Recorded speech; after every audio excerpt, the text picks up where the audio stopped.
play.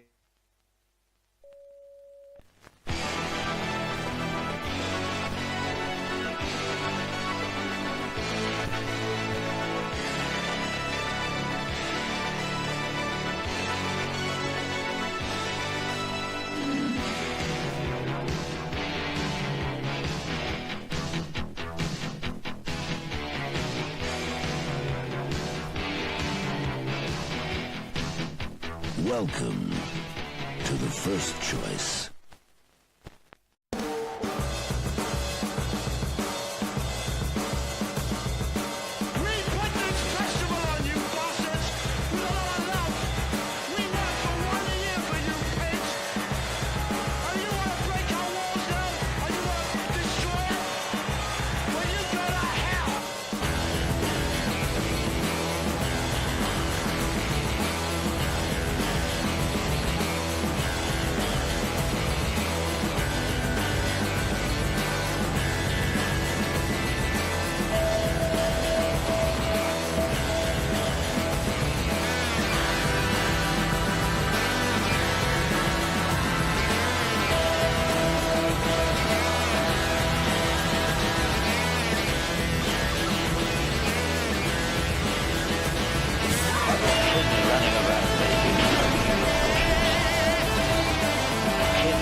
Hello, you beautiful bastards, and welcome to my so-called show. And tonight, me and my panel will be talking the A-Team 2010. Despite being a financial flop, it has gained some kind of a cult following. It's incredibly stupid, incredibly dumb, but there is still some kind of charm to it. It doesn't match the same charm as the original 1980 show, but it's one of those movies. It's totally guilty pleasure. So I'm joined here by Lord Toxic. How are you doing, man? I am so pleased to talk about this film. I hate all the hate that it gets. I love this film unabashedly. This poster we see on the screen wall behind us, that was on my wall for many years in Iraq. So I fucking love it. And in fact, I will point out in our message group that we have for our group of dilettantes and YouTubers, that's actually the poster wall for our group chat. Ah, yeah, wondering what that was. Yep. It is very, I can sort of see why people have criticized it. It does have its problems, but you can tell the cast is having a lot of fun doing it, though. I mean, it kind of sort of raises it above being a total pile of shit, and it kind of knows what it's doing. I mean, it does pretty much match the craziness of the A-Team, the original TV show, because even that was kind of mindless as well, really, when you think about it. But oh, no doubt. I mean, it was like, it was 80s over the top, but I think where this is successful, and as people watch your show know that we did Miami Vice a couple weeks ago, I think where this succeeds and the Miami Vice reboot from 2006 fails is that this was able to kind of do a little wink, wink, nod, nod at the audience, whereas Miami Vice in and of itself is a kind of more serious natured show, but in an unserious time.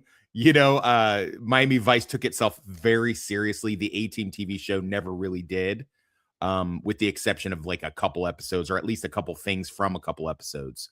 And I think this movie does the same. I think it pays homage in the right ways, and it updates. I remember everybody talking about this when the trailer had come out. They're like, are they going to actually kill people in this? Are they going to actually shoot? Are they just going to be shooting around people the way they do on the TV show? And I think they do it very, very well. Even though it has some consequences and there's definitely some death in it, it's rather bloodless, and yeah, it still manages to keep its charm. Yeah, it's very PG as well, and the casting doesn't exactly top the original actors, but they do still make a go of it, and you can really tell they're not phoning it in totally. You can they know what they're doing, and they play it up. I love the casting in this movie. Yeah. I love the I like casting. her. I do like her. You're not going to beat George Peppard. You're not going to beat yeah.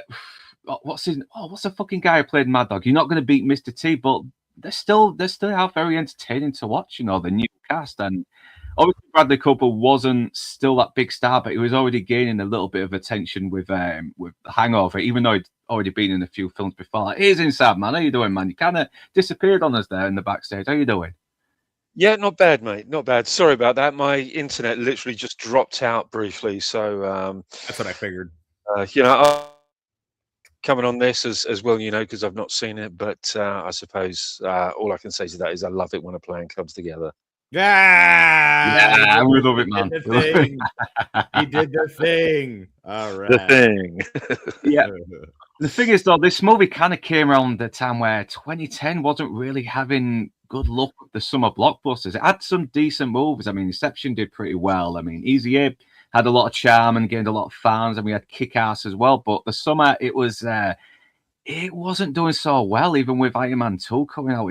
I remember this just being it's one of these movies I watched, I really enjoyed, but then just haven't watched for a long time until recently. And it's got a lot of faults, but I was laughing my ass off the whole way through, even at the really stupid shit, like the fact that Patrick Wilson's villain is really fucking dumb, but he's having fun in the role. You can tell he doesn't care.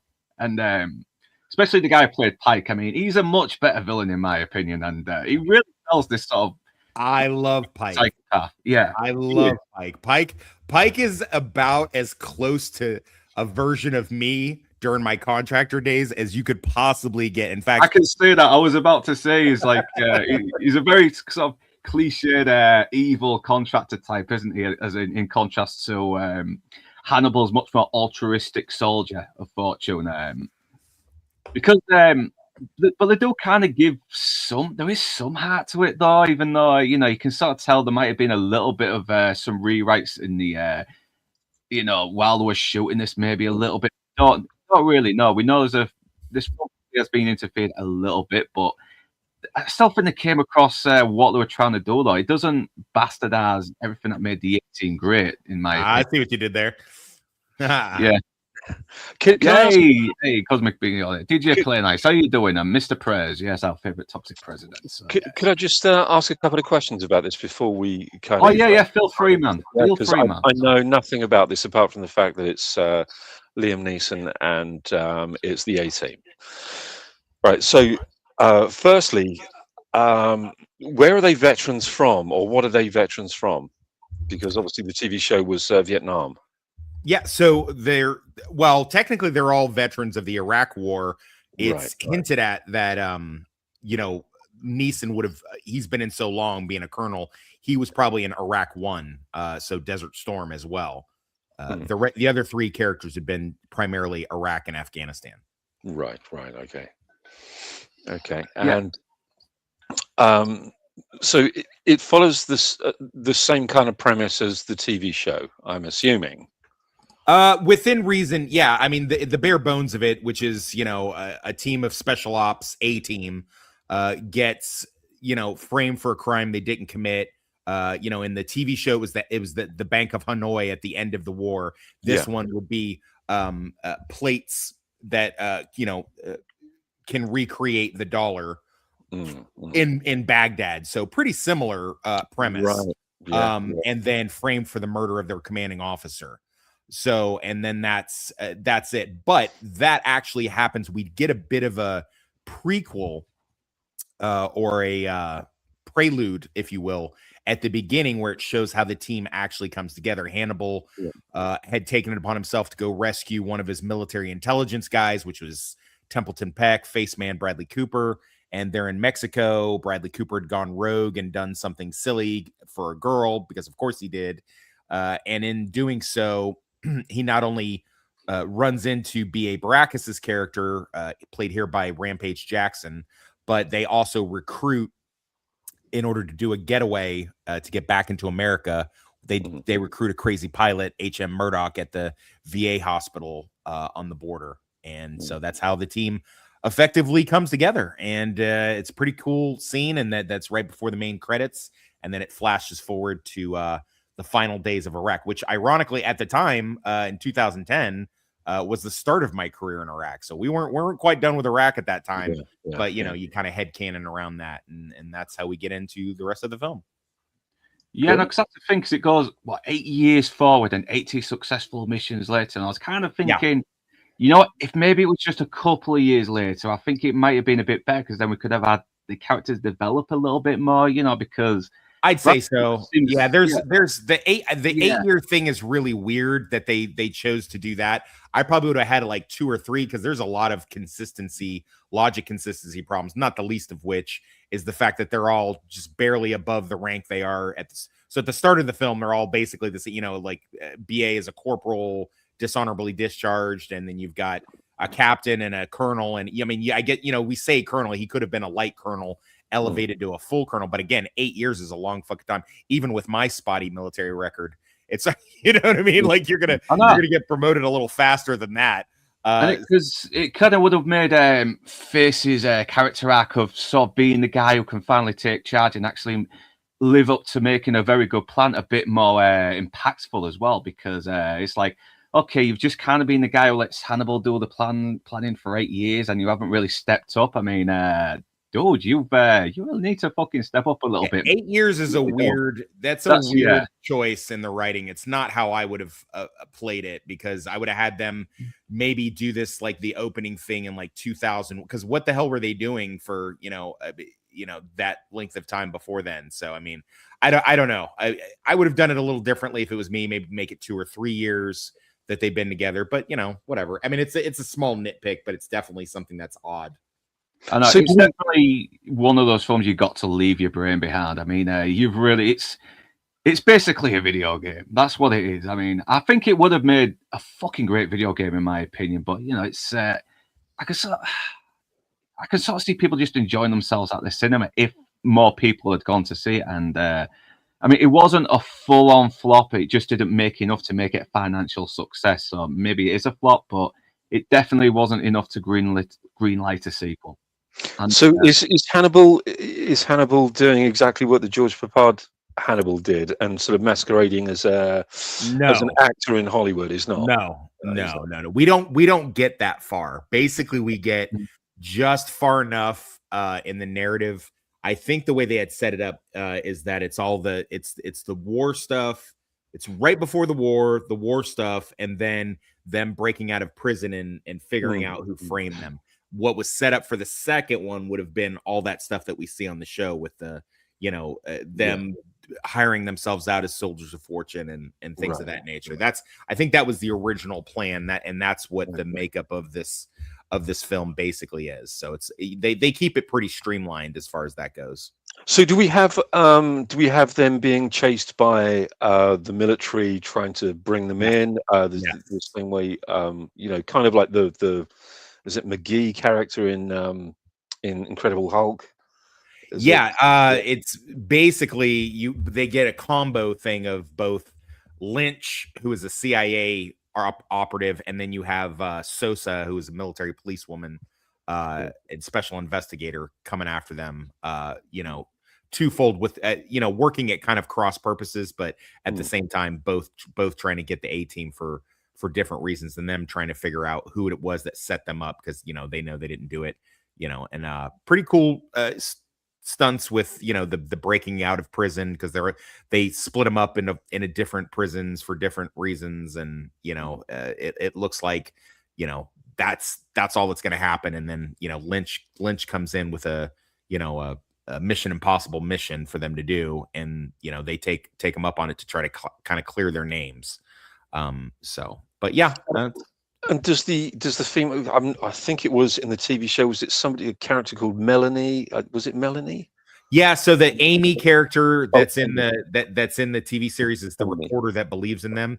That's Yeah. been basically replaced by Sosa, the Jessica Biel Gotcha. character. Right, That's the right. MP. She sort of kind of believes that they didn't do what they said, but she believes they were in on it in some kind of way. It makes it a little bit more believable than the TV series because with as it's even stated in the at the court martial scene, A-team operators, Alpha Group, they tend to be criminals and cowboys. They tend to break the law and, do whatever it is that they are going to do in order to get the mission done. So it's not inconceivable that they would have just stepped over the line and done this. So Interesting. Axel Bird, how you doing, man? Good to see you there. And yeah, so usually I do follow this with when there's the first time you came to knowledge of this, and it's kind of obvious. You've already mentioned it already, Lord Toxic. I think you saw it in about 2010. Did you see it in the army base or when? No, well, outside the army base. Yeah, I had just got done pre-deployment for Iraq, and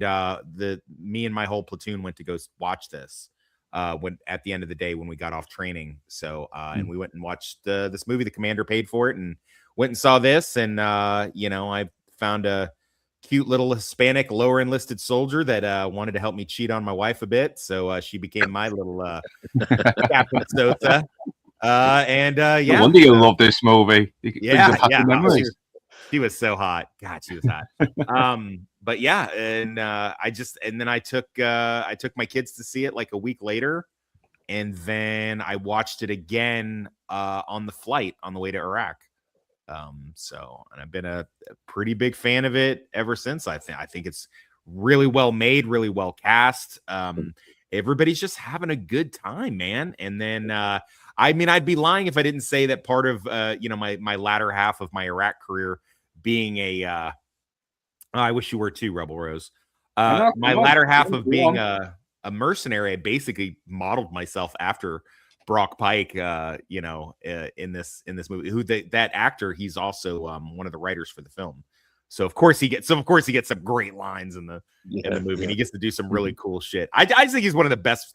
He's one of the best sub villains. You have your alpha villain, the main villain, and then you have like the sub villain, the head henchman. And I just think he's so good. Every scene that he's in, I forget that actor's name. He was a big teen heartthrob in the 80s. But I really like the stuff that he's done as he's gotten older, and he's so good in this. He literally steals every scene that he's in. Is it Brian Bloom? Is that Brian Bloom? Thank you, thank you. Yeah, he's fucking fun in this. He is. He's probably. I don't know why he hasn't been cast as villains more, because you can tell he's just having fun playing this. He's just outright psychopath. He is. He's a psychopath, but he's a fun psychopath. I can't wait till you get to the slide where they have him captured. I want to. Yeah, so good. One last request: don't let this fucking guy kill me. Don't let this guy be the one that kills me. He's so good. But yeah, man, it's just everybody is really just once, as you said, once you put your brain away a little bit, and just have a good time. It's a great summer popcorn film.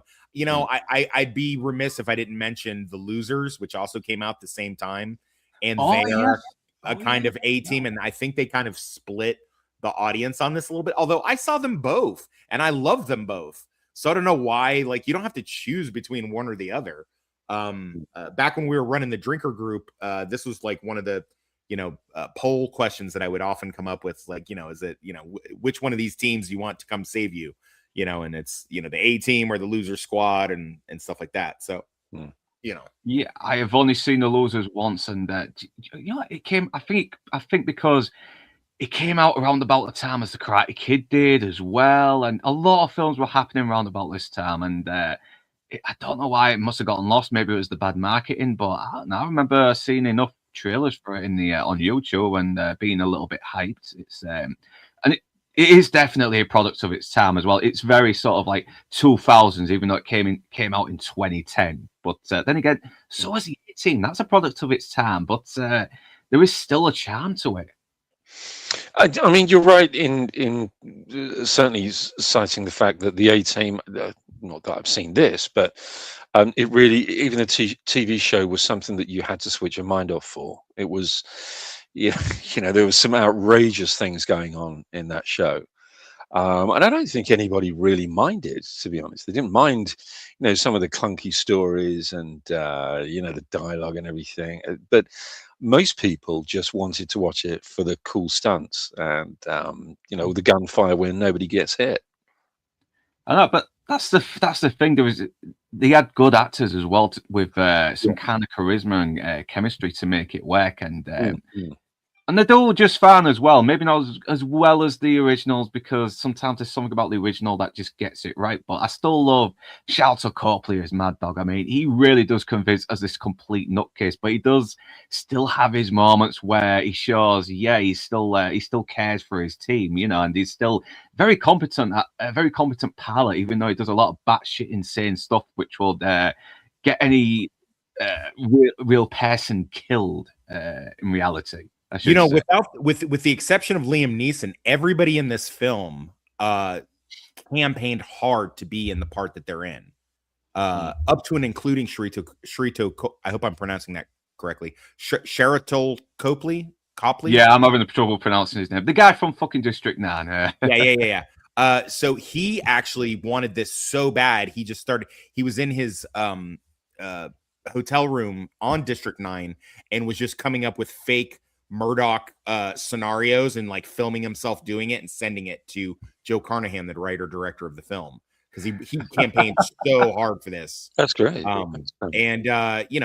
Rampage Jackson really didn't think he was going to get it, so he kind of switched up his performance for his audition and just kind of changed it from like a quiet, menacing thing as opposed to the overtop, style that Mr. T had made very, very famous. Yeah, it does play him a little bit more realistic, doesn't he? A little bit more stoic, but yeah.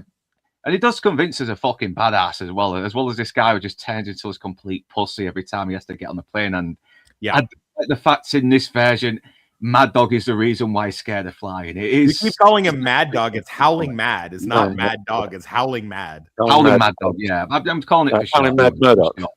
Yeah, Howling Mad Murdoch. Howling Mad Murdoch. Mad.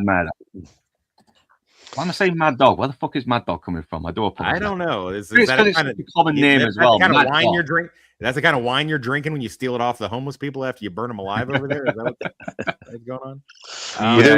Yeah. They must be getting on to me. That's why they're putting stuff in those drinks now. Really, the only weak link as far as the actors in this film is Jennifer Beal. She's basically just more pretty. Yeah, I agree. However, I will say this: if you find the director's cut, she actually has a few scenes that were snipped, and the few scenes she's in, she does a little bit of a better job. She's actually a good actor. Yeah, and I will say this, even though you can sort of see why they cut it, some of them do add a bit more context into leading her to why she might be skeptical that they might be in on it. Yeah. Because I think the photograph where they see the Arab and Pike, but see the reflection of the license plate. Yeah.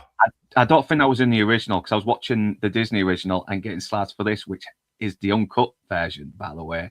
Oh, okay. Kind of thinking it was, it does kind of make a bit more sense. It does add a little bit more context. But I do agree, she is very, very stiff in this. Even when she's given a bit more to do, she is the least interesting character in it. She's definitely miscast. I mean, and again, like I said, everybody else really is having fun. You could easily understand a scenario in which she kind of was like intimidated by the people that she's with in the film. Mm-hmm. Even her two flunky MPs are like more charming and dynamic than she is in it, which I always find to be pretty funny. Like the two guys. Yeah. Make those phones calm down, otherwise won't pitch you for the next month. Yeah, exactly. So that's it. And I remember that being a chief complaint when I'd read about it in the trade magazines and the movie magazines of the time, is that Beale is really the only. But I mean, she's so hot though. I mean, kind of you can. Yeah. Oh fucking hell! Justin Timberlake, you do not deserve her. Is she still with him? Is she still with him? Nah, is she? Nah. I don't know. I don't really pay attention to fucking celebrity couples anymore. But yeah, it starts off where we're seeing this. It's not revealed it's Hannibal yet. It keeps it very mysterious. These guys are beating up on him, and they were going to kill him with this gun, but they decided to kill him with his own gun. Yeah. But there's no firing pin. Yeah.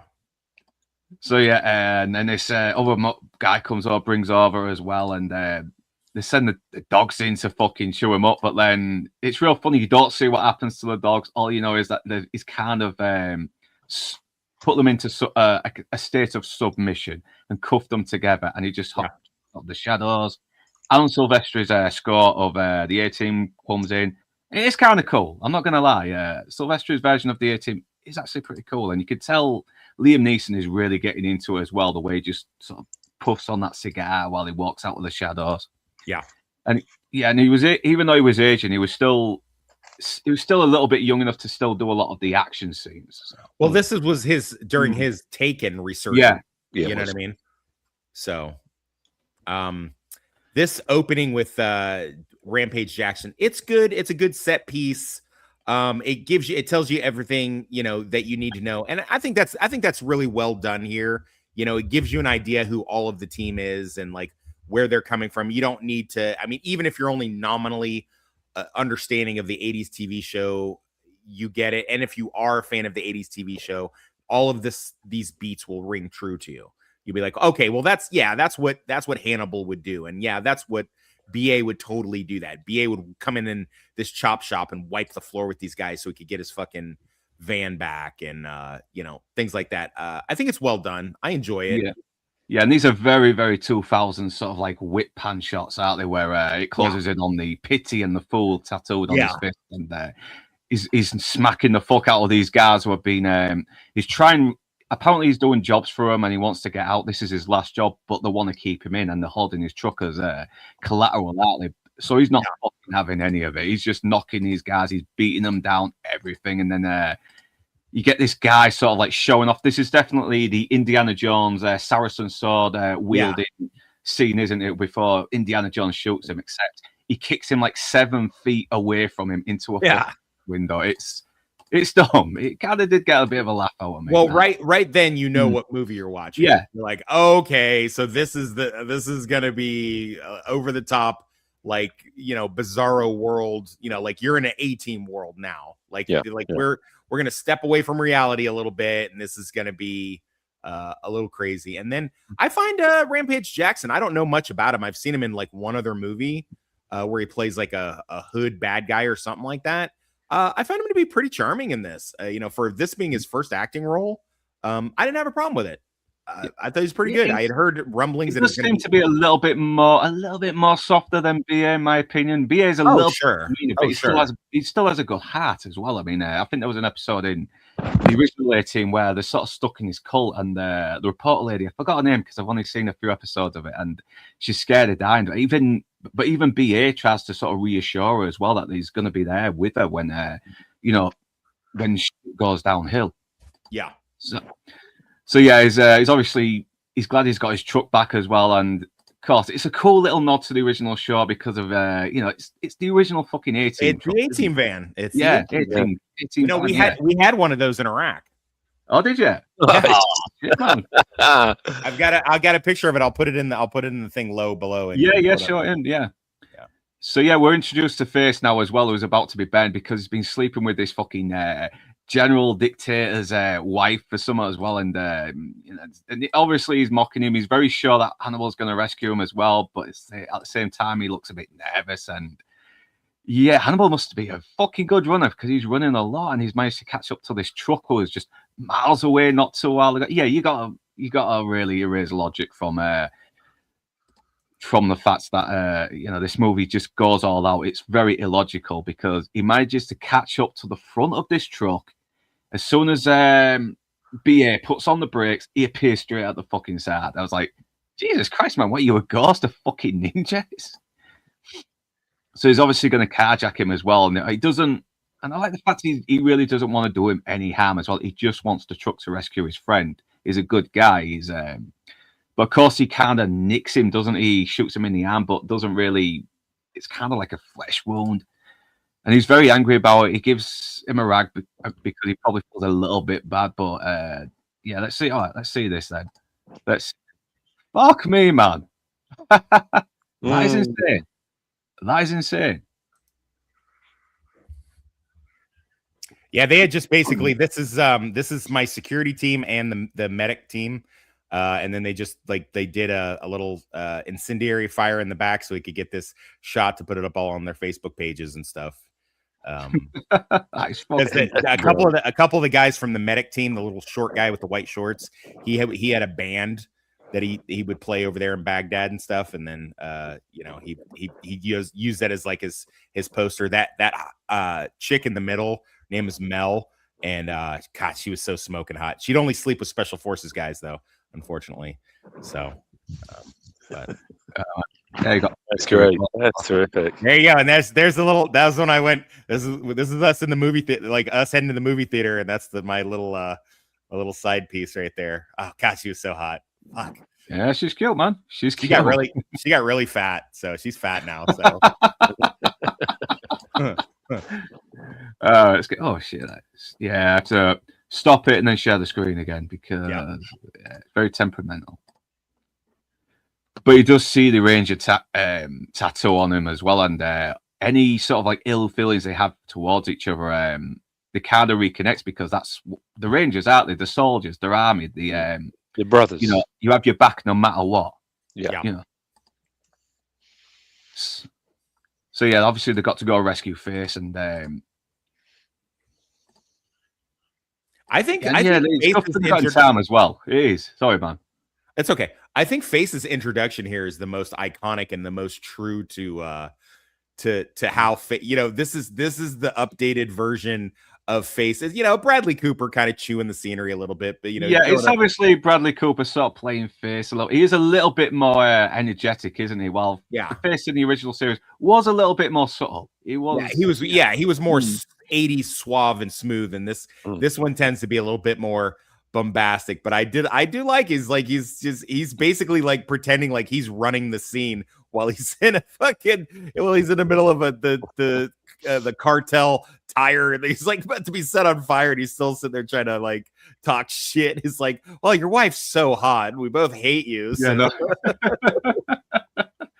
Yeah, it's like nothing phases him. Well, obviously it is but he's just trying to have a sense of humor about it, isn't he? He's trying not to be, because what are you going to do? Beg not to fucking have them burn you to death? They're not going to do all that. Fucking hell. Right. And I love when he just tanks those punches to the face. He's like, is this your best shot? No. Yeah, the guy's going to kill you. Just fucking die like a man, don't you? Yeah. But yeah, even though they're rescuing, they still fucking managed to have him roll down the hill by accident. And but it turns out he was rescuing the wife. He was. So this is a version of Face where he's loyal to Hannibal, but at the same time he kind of wears his heart on his sleeve a little bit too much and disobeys orders. And he's kind of the disapproving father. He loves him, but at the same time he's like, why can't you just follow orders? I mean, you keep getting yourself in fucking trouble all the time. Yeah. So yeah, that's the relationship as well. That's kind of their little arc as well. It's not too complex, because we're really here for the dumb stunts and the banter between the characters. Yeah. I was going to ask. Go ahead. So, yeah. All I was going to ask was the stunts in this. Are they actual stunts? Are they physical stunts, or are they, predominantly CG stunts? I mean, certainly the tank aerial scene is a completely a lot of it is CGI. Like I said, video game. But that said, they still get a good amount of practical elements in here. Joe Carnahan has a pretty good understanding of like mixing, using it sparingly and at the same time, putting in some gritty realism with that. I mean, and again, it's bullets hit where they're supposed to hit and explosions happen where they're supposed to happen. By the way, that was Joe Carnahan right there in a little cameo playing his Fort Bragg, like fixer kind of guy. Like you can imagine he was part of the previous A team or whatever. He gets a little bit more dialogue in the expanded thing and stuff like that. But he's just comes in to just basically serve up a little bit of, hey, I got, the last leg of your plan is this, and I'll see you back at Bragg, and that kind of situation, which, that rings true. It's not unheard of or whatever. And I've never been a big hater on directors or writers popping into their own work. I certainly would, Slapdash ever gets made into a TV show or movie, you bet your sweet ass I'm in that thing somewhere. I don't care what it is. I'm gonna pop Stephen into King that. does actually make very memorable cameos in his movies. Look at Sleepwalkers. Him saying, "I don't know, I don't want to be a part of this yet." Well, it is Sleepwalkers, man. Yeah, I actually like that film, by the way. It's a bad movie, but it is a very fun bad movie. No, yeah, it's great. It's a great bad movie. Yeah, Cop Kebab.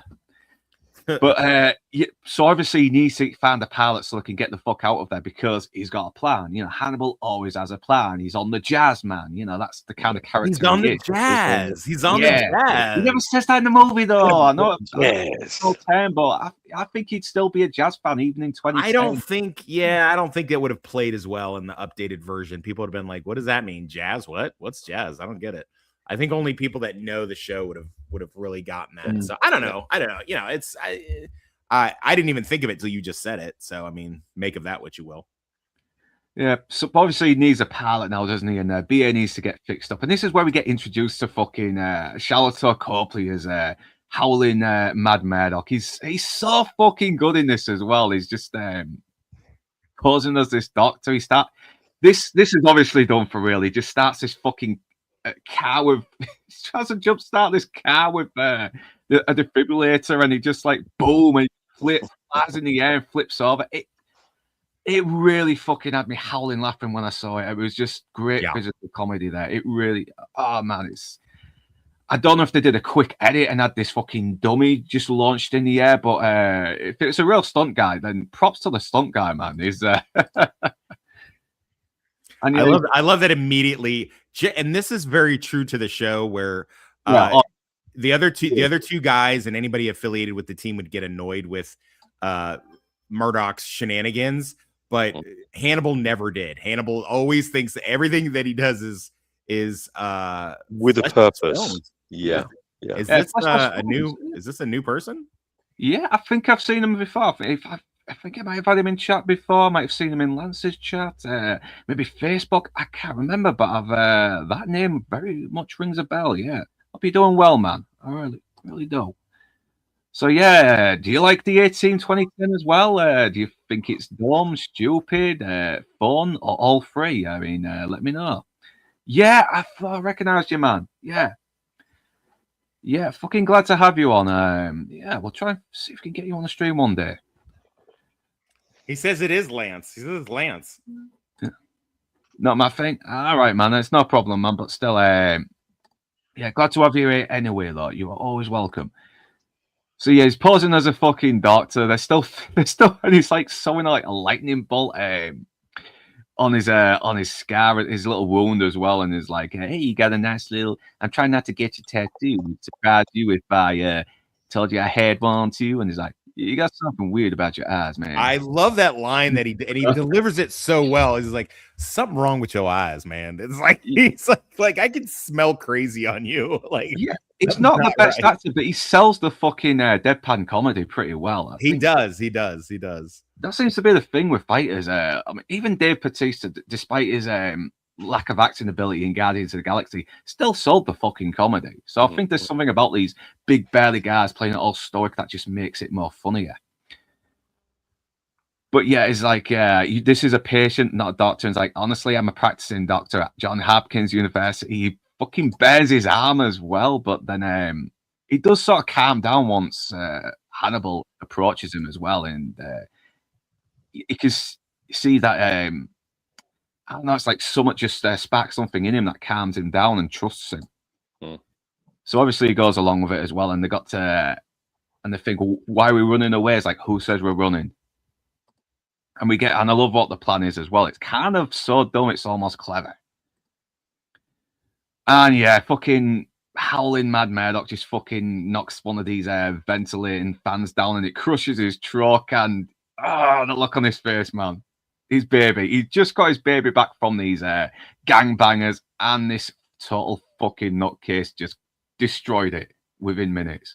Or hours, maybe. But yeah, this is when it goes full-on video game with this stunt here as well. Well, not full-on compared to the other action scenes, which we will get to later, but it is still cool to watch, seeing a helicopter just sort of go real high into the altitude and then just fucking drop, so the missiles just, hit each other. But then they lead them straight to the US air zones as well, get them out of the jurisdiction so they can get blasted. I always like that when they're getting followed by Tuco, the General Tuco, that he's like impressed with what Murdoch. He's like, "Did you see the thing he did with the helicopter when they made a flip?" It's like, and we get an answer. We get an answer. Something that me and my friends debated endlessly when we were kids was like, how could an airborne ranger like BA be afraid to fly? Like, that doesn't make any sense. Like, did he drive to Vietnam? Like, you know, like, what, how is that possible? Because that was always the silliest thing of the A-Team. If they had to go any kind of distance and they couldn't just take the van, they'd be like, well, we got to fly. Don't worry, BA, just, we're not going to take you on this one. Just drink this milk real quick. Yeah. Yeah. Yeah, this is actually, I do actually like the twist that it's Howling Mad Murdoch that is the reason why he's afraid to fly. It is very funny. It's kind of cruel, but very funny as well. I mean, if I was on the fucking aircraft with this fool, I'd be scared to fly ever again. He would traumatize me because he's nuts. Yeah. But look at the pure relish on Neeson's face when he goes, "There's always a plan. And I love it when a plan comes together." Sorry, I went Irish there. My American accent sucks. Jeez, that went super Irish. What's going on there? He always sounds Irish, even when he goes American. Yeah. Family Guy got that fucking right. They really did. So yeah, 8 years, 80 missions, 80 successful missions later. Yeah, it could have been a couple of years, but look at Copley. He's just enjoying it. He's putting fucking gunpowder on shotgun pellets on the steak. Everything. It's Don't try that at home, kids. That's I know. No. But even Murdoch was sometimes eating stuff that you wasn't supposed to be eating as well. I think wasn't there an episode where he eats shaving cream and he starts feeling a bit sick? Probably. I don't know yeah, I mean, because I've only seen a few episodes of the original A-Team. I've not properly watched the whole series back to back. So yeah, I need to get on that one day. But I think it's on 3B or 2B, maybe. I'll have to check it. Yeah, burn it like it was Dan. And yeah, what he's gonna put antifreeze on that fucking on it as well. It's like, yeah, no more marinating that antifreeze. I mean, it's like, don't worry, it's not real antifreeze. Stuff we did overseas is like you can't just go to the corner store and get plastic Tupperware and stuff like that. So like you clean out an old container. It's like prison, same thing you do in prison.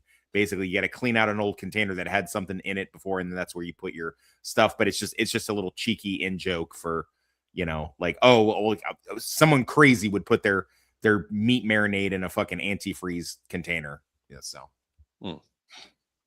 Yeah, and apparently it's like a real fucking antifreeze as well, because it's like I got a little bit of the Bell's palsy last time I ate that. It's like, yeah. Well, I mean, if it was completely antifreeze, he'd be dead. So I mean, yeah.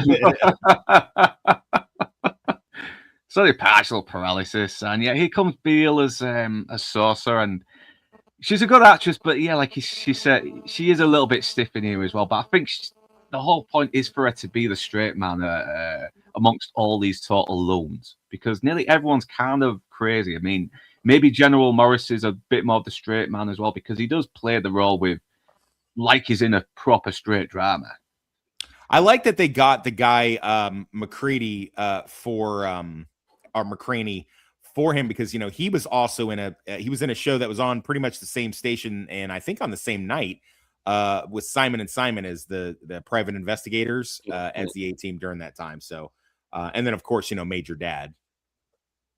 Yeah, and he's a good actor as well. He does actually sort of whack his ass off to really sell the relationship between him and Hannibal as well, because even the show had moments, little sort of like, you know, subtle moments where they would calm down the craziness, but they wouldn't linger on it too long. And that's the good thing about this movie. It doesn't do that either.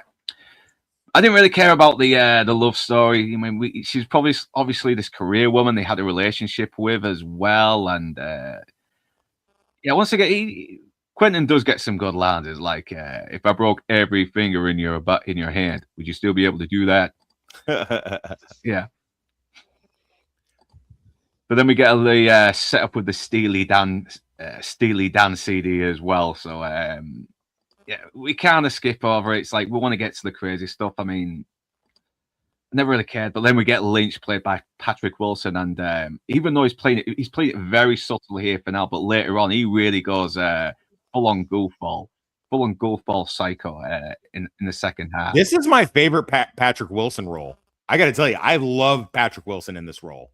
I like Patrick Wilson as an actor, man. I think he's very underrated. I liked him in Watchmen, and I think he was really good as Night Owl.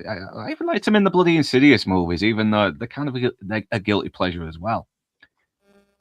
But obviously, he's telling them about this whole plot with the plates, where there's some of Saddam Hussein's followers are still going around. They've got these engraved plates now that they can start counterfeiting in American dollars.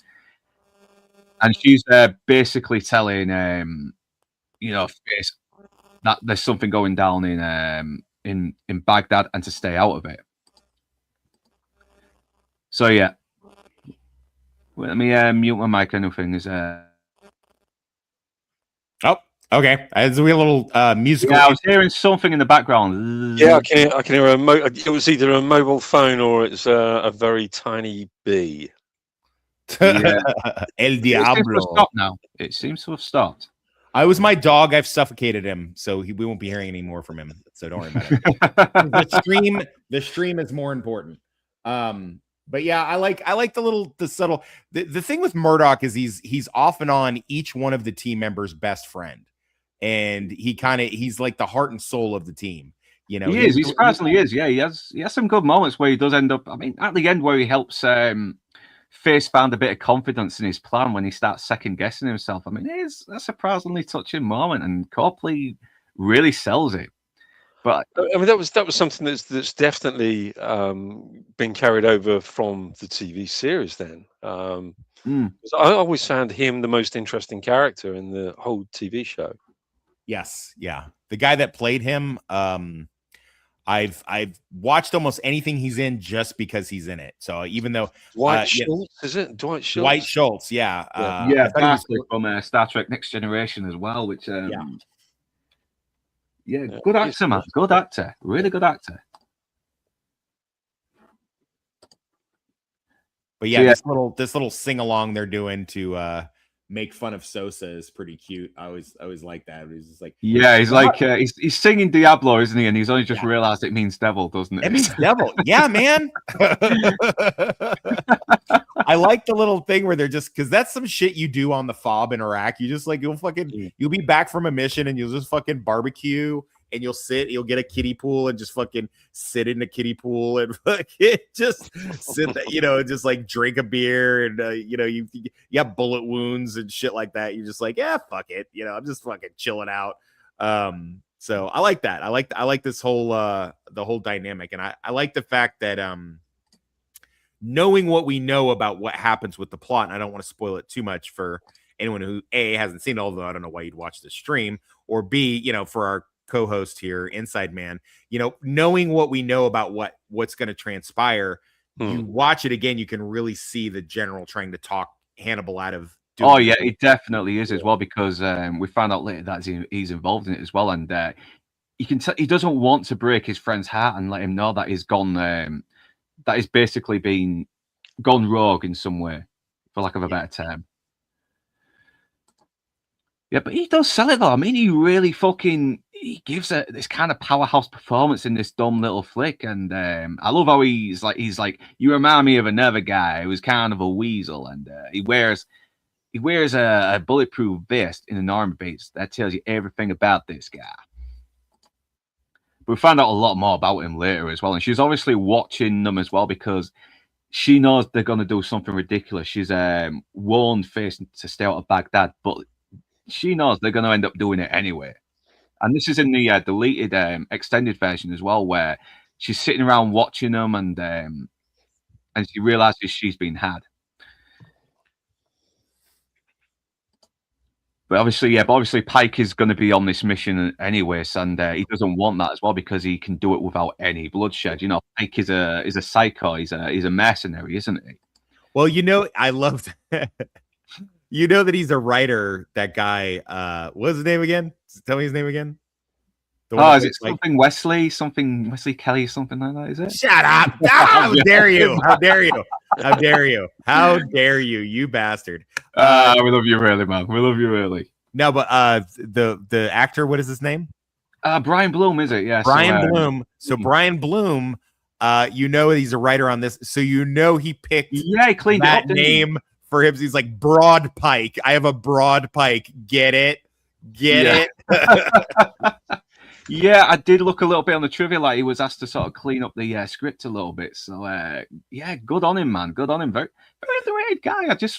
I just watched Sarah Connor Chronicles a while back ago and saw him in it as a Terminator standing guy.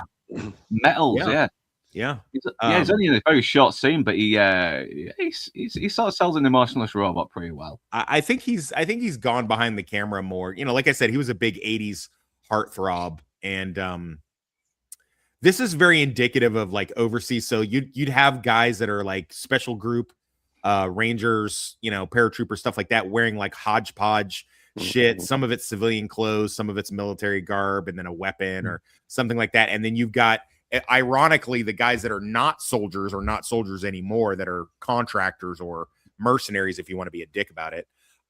They all have a more uniformed way of, they walk around with the polo shirts and, the tricked out armor and stuff like that they got, and the sunglasses. And that's, and there's always an animosity between the two, the military guys and the contractor guys. There's always a little bit of, like, you guys are just hired goons. And, we have an expression, it's like, contractors, it's like the military except cooler, and we get paid more. And there's definitely that as well, but this time it's not playful. They really do hate each other. He really does. Pike, doesn't he? And Pike is just like, fuck you. I make in a week what you guys make in a year. I don't care about you. You're below me. Yeah. But yeah, he does sell it though. You can tell he's just having fun in this role. I mean, I think he's a very underrated, I wouldn't say henchman. He kind of is more like a secondary villain who happens to be more competent than the main villain, I should say. Oh, for sure. For sure.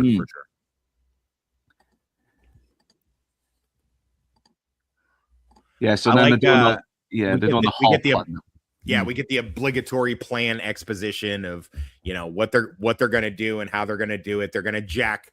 So the inside man, the basic thing is like, so the general, they got to get these plates back before we pull out of Baghdad, before we pull out of Iraq.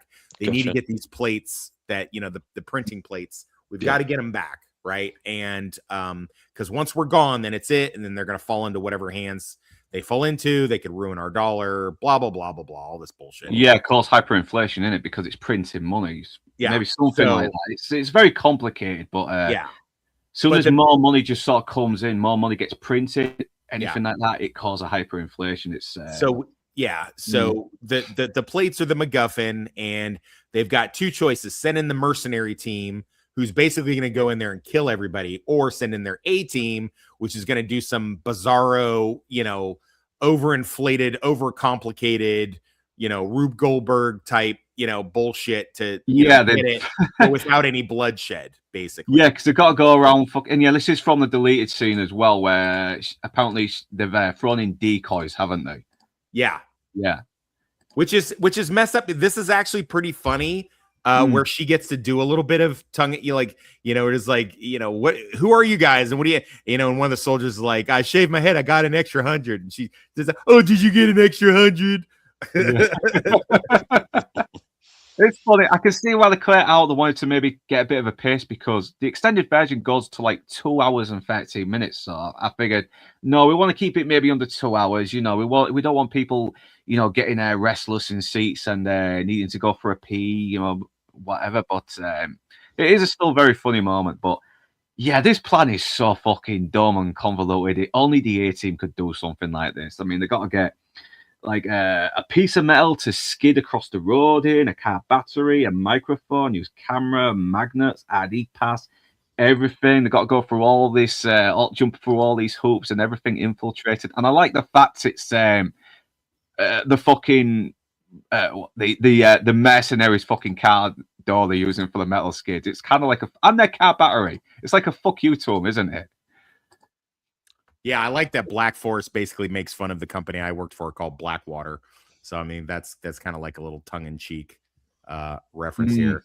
And I like this little, you know, this is a little bit of a rushed scene. I would have liked to have seen more, but the whole, you know, them pretending to be reporters so they can come in and steal shit that they're going to need so that they can get into Baghdad because they can, you know, so the way that it was going on when the drawdown happened is the deal that was made in real life. Obama had said, you know, we're not going to have, you know, military there. So then, but he never said anything about contractors. So you'd have contractors there and other people with like Iraqi wide things. And, you know, it just really depended on where you'd stop. You could get stopped and you could get arrested, or you could get stopped and maybe even executed. So like they get these press credentials so that they can get in and out of, you know, where they got to go to and do this stuff. And I love the fact that, you know, Murdoch's chewing up the scene and you know, doing it, getting to delve into his accent bag a little bit. And then of course, fucking Face is going to make out with the French chick. And, you know, yeah, it's going proper British, you know, charming British guy, you know, like, I'm sorry, I think I love you. Yes. It works every time if you're good looking and charming. Yeah, no, if you're Bradley Cooper, yeah. And I remember doing the stream when we were talking about what was it, with Ryan Gosling, Across the Pans, Beyond the Pans, and I don't know, some people are saying he always comes across as a guy trying to add. Really, I like Bradley Cooper. I don't know, I think he's a really good actor. I've always kind of liked him since The Hangover, and you know, I mean, and obviously he did a lot fucking better with films like American Sniper, where he fucking killed it, literally. But it's in the original show, this would be a little bit more slower and there'd be a bit more build up when they were doing this stuff. But it's obviously this is a movie; they kind of got to go a bit quick and have a bit more of a pace, don't they? So he is so it's kind of going back and forth between them, you know, doing the plan and then you know, actually going through with the plan. And you know, they've got to do the fake IDs, everything. And Murdoch is just fucking around as well. He's like bashing these like this blue liquid, and then he's imitating fucking Mel Gibson for no apparent reason other than he's mad. And I like how Hannibal needs a pole to do to rappel down with, so he steals the fucking Black Forest flag. So yeah, Black Forest suffers for their plan, which does add some comedy here. Look, he just takes it without giving a fuck. How can you not love him for it? Yeah, and even he's trying to get laid as well, while Murdoch is kind of almost not getting the idea, and he's like, I don't think you're getting what I'm trying to do here, okay? So yeah, they have the little drink as well, you know, before they head out to the mission, you know. And yeah, this is another scene that was not in the original movie as well, and she basically tries to pull rank on him as well, and he kind of hints that they're doing it, but at the same time, he's not saying anything. He's sort of being very vague here, but she takes it as I'm going to assume that you said they are going to do this mission. Yeah, so this is one of those tricky military things where your position might supersede someone's rank, but they can still bring the rank up. So as a special investigator with the military police, she has special arrest powers and can do certain things. But you have to remember, a captain is way below a general, like fucking way below. So, I mean, at the same time, he can just basically be like, I'm a general. Shut the fuck up. Yeah, no. So, know your fucking place, woman. Yeah. Women know your limits. I really need to get that "Women Know Your Limits" gag off every time. I do too. I need to get it. I need to get it as well, because if for no other reason, I just want that soundbite on my phone, because I work with all women at work, so I need to just like, play it every now and then. James, I saw somebody sitting in their car outside a little too long. Did you want to say something to them? Maybe they're a squatter. Woman, know your limits.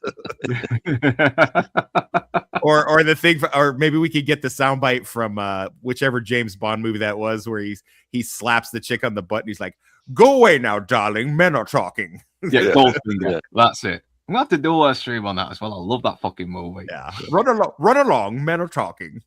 Yeah.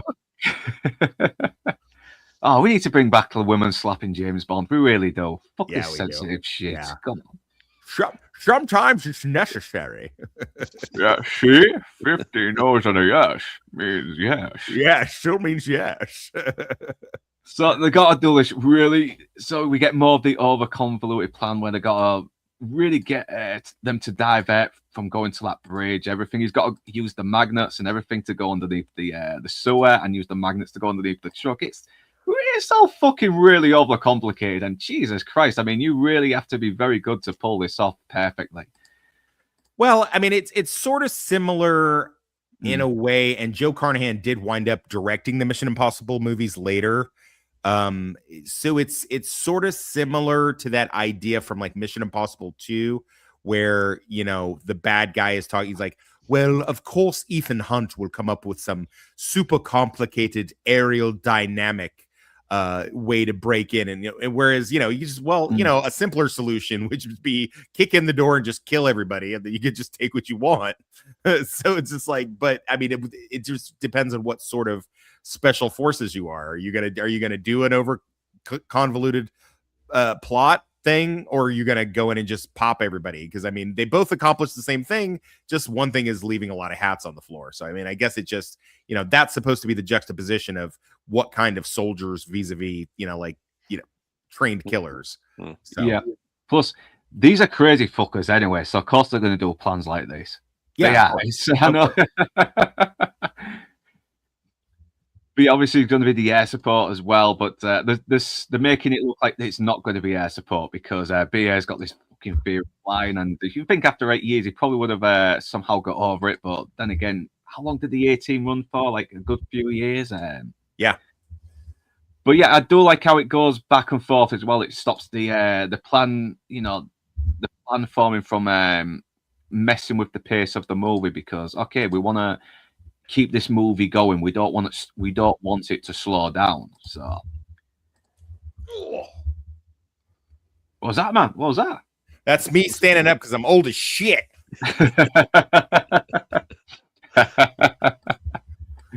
Yeah, so he skates and gets onto the truck, knocks a few of the guys out, and obviously there's going to be a few stragglers. So Hannibal's going to rappel down there and take out a few. And hope he does land on the truck and doesn't break his hip doing so. It's how do we get out of Baghdad? He's like, okay, well, we got this plan. So they're going to trick BA into getting into the container. They got these airbags as well on the container as well. And I don't know. I think you might need a shitload of more airbags for something that heavy. I don't. But somehow it's managing to stay afloat, and I think it would stay afloat for a little bit, then sink, depending on the weight. But obviously, they've got the air support now with Howling Mad Murdoch lifting them up, and BA is pissed off now because he's being tricked. So they let Morris know that they got the plates, and yeah, obviously they're worried about letting BA out because they tricked him. They're pissed off, so now they're going to have to sort of sweet talk him with the toast points. So it's like, okay. I'm sweaty. I stink. I can't enjoy any of that money. And then Morris gets blown up. Yeah. Supposedly, allegedly. But that's the thing as well. He must have dove out at the right fucking time here as well because it looks very bloody close. But okay, you know, it's the type of movie we have. But obviously the money's blown all over the place. They're stood there like a kid holding a smoking gun in their hands, and they're the ones accused. They're the ones that they are the guilty party now. They look guilty, and she's demoted as well because she accidentally left them out their sights, and she failed in her mission to stop them from going to Baghdad. Realistic. Yeah. So it's obviously once again we don't want to slow the movie down. Let's montage the trial and the funeral, blah blah blah. And obviously, they're trying to clear the names, but it's failing. And I do like how everyone refuses to stand trial separately. They're going to stick with Hannibal. They're going to go down with him, despite it all. Yeah, that's good loyalty, man. That's good loyalty. That's kind of why I still have a fondness for this film. It's still got some kind of heart there. But yeah, this is where Lint, 6 months later, Lint is meeting up with him as well. He's scrambling all the cameras as well every time he goes there. So, which I just found out, which I remember watching this at the time and thinking, that's not possible. But as we know from a few weeks ago, even a teenager with an iPhone can do this. Yeah. Fucking crazy, man. It is. It's absolutely crazy what people can do nowadays. So yeah, Wemmy Spoons, how you doing, man? Hey, hope you enjoyed the stream from last night. That was a fucking good stream, man. Joshua Claus, hope you're doing well. So yeah, it's still somewhat the opening of the film, really, and yet it's quite far in. Yeah, I think you can Agreed. Yeah. They accomplish a lot in a very small amount of time, I think. And it answers questions that anyone that ever watched the TV never really got an answer to this, to a lot of stuff. Why is BA afraid to fly? How did the team come together in the first place? Why was it so believable that these heroes would just be like, get court-martialed for a crime they didn't actually commit? Just it answers a lot of stuff, and it does it well. And you can tell the reason why I guess I give this movie as much grace as I do is that you can see that from top to bottom, the people who directed, the people who produced it, and the people who wrote it, and specifically, but not limited to, the people who acted in it, love the source, like they treat it with a real reverence. They make sure that there's, the stuff that's supposed to be in there is in there, and the stuff that, maybe we could do without, is gone. Like maybe we don't need BA to have 30 pounds of gold jewelry around his neck, and maybe we don't need to have the reporter with a heart of gold, following them around and stuff like that. Maybe that would have happened in the sequel. Who knows? I don't know. But we get what we need to get here, and I think it's done very, very well. I got a phone call. I'll be right back. That's all right, man. So yeah. So Lynch is letting them know that they found Pike. And this a photograph from like a month ago has been hanging around with this Arab guy, and it's looking like he might have gotten some of the plates after they blew up the container. So there's still some plates left, and Pike apparently has been getting a little sloppy as well. So Inside Man, I mean, did you manage to watch this movie before we did the stream? No. You lost him, man. You lost him. I wanted to be convinced to watch it because I deliberately avoided watching it.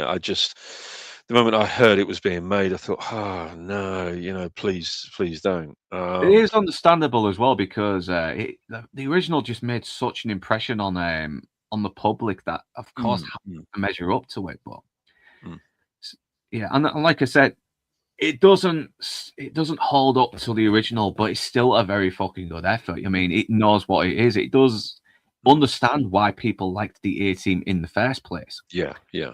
I know, and the actors do really sell it. But yeah, and I think that's the only goal, really, when you're refreshing something, whether it's a TV series or any form of franchise. When you're refreshing it, your primary goal and responsibility is towards the audience and nothing else. That's your responsibility. In fact, that's your responsibility, full stop, as a filmmaker. You have no other responsibilities. You're beholden to your audience. Right. Yeah, I agree as well. Show the audience if people want to see the A-Team, show them the A-Team. God forbid this had been a few years later. Thank God this was early 2000s to the 2010s. You know what I mean? God forbid this had been an all-female fucking A-Team and shit, which they actually did do that. And it was what did the hell those call that? The something five, or you know what I'm talking? Jessica Chastain was the leader or whatever. It was like, I think I know what you're talking about, but I've forgotten the name of it. But yeah, the pile of dog shit on a cracker. So I mean, like this, they didn't do any of that. This was like, this came out at just the right time. The feed team. Yeah. Nice. I am the Iron Chef of Pounding Vaj. But yeah, it's this was done with a real, I always see it as a reverence. I almost wish that, I had seen this with my dad, because me and him used to watch this show together. And I wonder if, he would have thought of it the same, it's really unclear to me, but I know that little 8-year-old Wes was watching the show and just completely obsessed with it. Yeah. And I find it very respectful of the source material. The 355. Damn, good job, Axel's Abode. Damn, you pulled that shit out of the fucking ether. That was fast as shit. Good job. Reliable, man. You are reliable. I could not have thought of that if you had put a gun to my head. I wouldn't have thought of that name. That's the good thing about talking about these movies on the streams. I mean, I love talking about the classics, talking about everything that made this film a classic, but I like to talk about the films that, are the classics, but still have, some kind of appeal. It's yeah. I think every film is worth talking about. I was almost wondering. I mean, I don't know how am I going to go about this movie, but then I started watching it, taking more notes, and just fucking relishing every single dumb moment in this movie. Even when it gets somewhat wrong, something right comes along and just makes it even more, just makes it watchable again. What you mean? So that it almost readjusts itself the moment it starts to. Oh yeah. Even when it looks like the film's about to sag a little bit with the Jessica Biel scenes, it comes right back with the team, and yeah, that's good. Yeah, sort of like a course correction. Yeah. So obviously it's been 6 months now, and he's wondering why haven't you escaped yet? He's like, give me a month, I can work miracles, but give me 6 months, I'm unbeatable. So he obviously is going for a plan as well. He needs him to sneak in this drugged up cigar that will fake his deaths, and obviously he knows the location of where Pike is now. So now he has an incentive to actually escape. Now he's got a lead. And Pike has been getting sloppy as well. He's kind of been getting himself caught when he shouldn't be doing. So he doesn't expect, he didn't expect anything to be going on. He thought that the A team took the fall for it. I mean, he's feeling pretty, okay, because he does come across a little cocky as well, doesn't he? Even at the beginning, he came across a little cocky. So maybe he's starting to have that thing that some veterans have where they start to feel they're invincible, like you mentioned before. Absolutely. Yeah. This crematorium guy's funny. The deleted scene is really funny too when they come in and after Hannibal fakes his death and he gets out of the crematorium. Although I mean he's really cutting it close here. I know he's like kicking the fucking the pipes that shoot the flames out to the side. Burn him. Like, Jesus Christ, man. He really waited. I love that he pops out and is like, hey, did you hear the one about blah, blah, blah, blah, blah? It's like Satan walks into a bar. He's a lot more and this is a lot more flamboyant than Face as well, because he's just really sort of like playing it up as well. He's got he's like the Morgan Freeman of his camp. He's just like he's totally got this place locked tight. He's having fun. He's banging female prison guards in his fucking room. Yeah, that's realistic as well. Fucking hell, the amount of female officers who are banging convicts. God bless them. At the moment in England, it's Jesus Christ. God bless them. Fuck yeah! A couple of years back, one of my mates actually sent me phone footage of two of the fucking inmates banging the female wardens. It's like. You're proper fucking gangbanging, man. It was like that. I guess that woman knew her limits, huh? Yeah. I don't think she had any limits. Jesus Christ. Well, what I saw. Well, 2 might have been the limit right there. Yeah. Nice and airtight. But yeah, I like that he's just got this place clocked. It's just like, this is fine for me. I'm fine. Yeah, and we get a little cameo from the original Face there as well. How do I not mess up my face? And it's like, just don't do it. But he was very pissed off about this as well because it got cut out of the theatrical version, and he said he was embarrassed because it was a non-starring role. He was there for like 3 seconds. Yeah, he's still pretty. You got to admit, he's still pretty fucking handsome for his age, man. He still looks good, man. Is he in his 80s now though? Gotta be. He might have been in his 40s when he did the 18. Maybe close to his 40s. He's almost as old as Gary. Yeah, nearly. Not quite. Yeah, so she knows Hannibal's escaped now, so she's going to investigate. He's just enjoying his fucking tanning booth. He's working out, but then he gets sprung from his booth by Hannibal, and this guy is like, it turned black. I woke up. Yeah, it's like he's saying he got knocked out. Yeah, is he saying he got knocked out and didn't faint or something? Because but she's very pissed off with him. She thinks he might be aiding and abetting him as well. And she has a great line where she's like, "We need to drug test this man immediately." Yeah. His fucking belly hanging out of his too tight t-shirt. Jesus Christ, man. Get a bigger t-shirt or lose some fucking weight. I'm worried for this guy. Dude, like the costume designer, that did these people's Class A uniforms. Every fucking person with a Class A uniform looks like they've been in every goddamn battle since fucking Iwo Jima. Like, what the fuck? Like, look at these fucking ribbons, man. Yeah, it's fucking crazy. But like, and they're all the same ones. Like, they're all like, they've all done the same exact achievements. So I know they've got more patches than fucking Keenan Ivory Wayne's from "I'm Gonna Get You, Sucker." It's yeah. Like, this one's for Shirt Hand. This is for Surf Champion.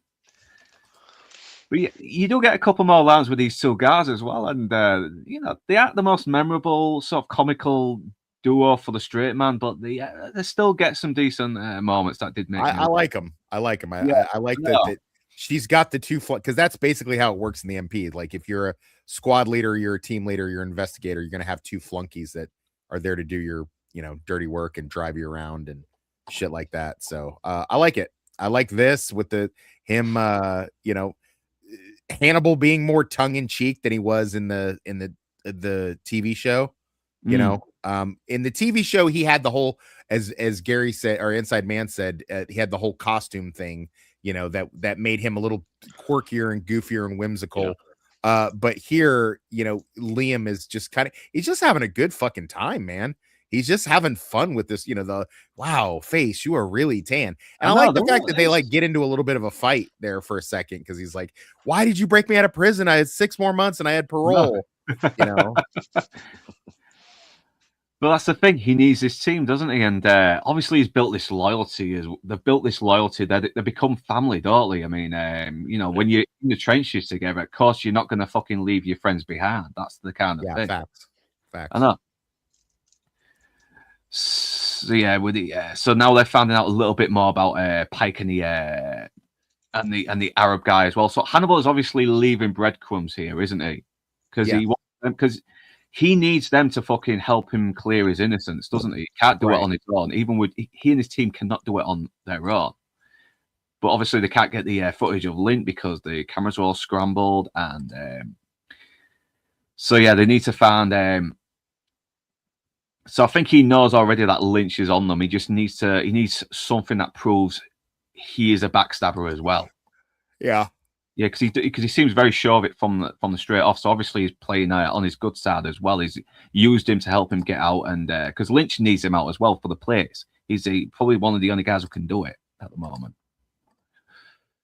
Yeah, and BA is like reading Gandhi now, isn't he? He's growing out his afro, and then BA must have some fucking good eagle eyes, because he just notices that straight away, like it was the first thing he wanted to look at. But I'm guessing because he is in the army, that's is part of his training. You identify license plates, for suspects when you're for whatever mission, I'm guessing. But just to clarify something, that the BA in BA Baracus was allegedly supposed to stand for bad attitude. Yes. But it originally was. I mean, that was altered from badass to bad attitude. Right. So obviously they couldn't use badass in a family show. So it was subsequently changed to bad attitude. I like badass better. So do I. I know it is. It's just so much cooler. Sometimes you need to curse a little bit. It's so weird. I actually dated a black chick named F.A. Baracus for fat ass. And, she was apparently from Niger, I think, originally.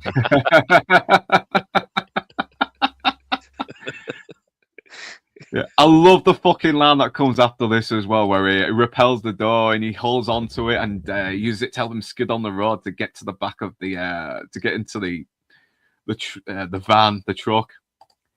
And yeah, the fire like pellets as well, and not one fucking. I don't know if they got a slug or buckshot, but not one of pellet or bullet hits slug. Well, because they don't have bullets or pellets in those.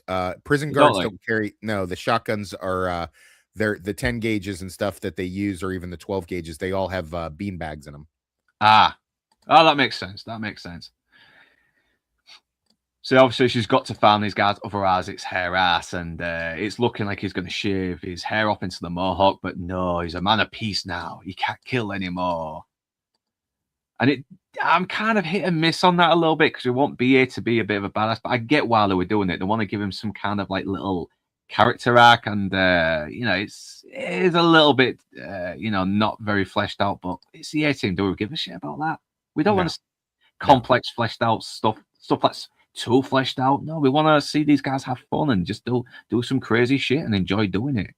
But yeah, the slam with the repelling is like, how do you know he's going to be able to handle the door? And it's like, well, it's 12 and 20. I've done it before. Remember that Agri did before? It's like, yeah, but that was a midget. So who's taking a risk there? But that's good little banter. You can tell these guys are just enjoying hanging out with each other. You really can. It doesn't seem phoned in. No. I can see these guys just like hung out like after the set, they go get a beer, chill out and stuff like that. I like it. They sell it well. They sell it to me anyway. And I don't think this was in the original show. This might be a little bit of a retcon for this version, where it's like the Mohawk came from kids calling him he's a badass because he's out collecting scalps. He's always at war with himself. So, but I know now that the Mohawk in the army sort of like came from soldiers who were just on this suicide mission, weren't they? But Gary can stipulate this. So a lot of the paratroopers, when we dropped into Normandy and all those missions in World War II, they would do Mohawks and just stuff to like scare the shit out of the fucking Nazis and stuff when they got down there. So they would do. You can even see if you watch Band of Brothers, a lot of the guys where they're getting prepared to jump and they're getting their A bags together and stuff, and leg bags and all that shit. They're shaving their head into Mohawks and just trying to look scarier. So, yeah. Oh yeah, there was something very intimidating about it as well. I mean, it's also like when the punk started coming along in the late 70s, you had men with like Mohawk sprayed blue, and everyone's like, "What the fuck is this guy? Is he an alien or something?" Yeah, kind of like it's very trivial now, though. We see fucking punks a lot now, and very sadly, they seem to be very, very pro-establishment instead of the anti-establishment that made them so. That kind of endeared them to a lot of young rebels at the time. So sad world. It is, yeah. But then again, when you look at the class, they were very, very socialistic. I love their music, but Johnny Lardon's the only guy left of punk. He's the one who's actually still going against the fucking establishment, to be honest. He doesn't do left or right. He just hates fucking idiot politics. But yeah, I'm going on a tangent here, but yeah. I think this movie is gaining a lot more love than it did in 2010 because of all the shit that's come out, because this movie is just out there to help, entertain people, and that's it. And we are very starved of that right now. Though we are seeing a few good movies recently that's been going out of its way just to entertain. So I don't think this movie does. Yeah, I agree. I don't think this movie does anything that is untoward towards the source material. I don't think it does anything that's. Yeah, I think it's more, like it knows exactly what it is, and it doesn't try to be anything else. So, which again, I hate to keep harping on Miami Vice 2006 because I am a fan of that as well. But I will say that 2006 Miami Vice took itself just a little bit too seriously, and it was a little pretentious in a lot of spots. I don't know who's to blame with that. Is that studio interference, or was that Michael Mann sniffing his own farts? I couldn't really say with any degree of certainty, but this movie seems to be like, they're having fun with it. They seem to be having a good time, and they seem to really relish what it is that they're doing. And I like that.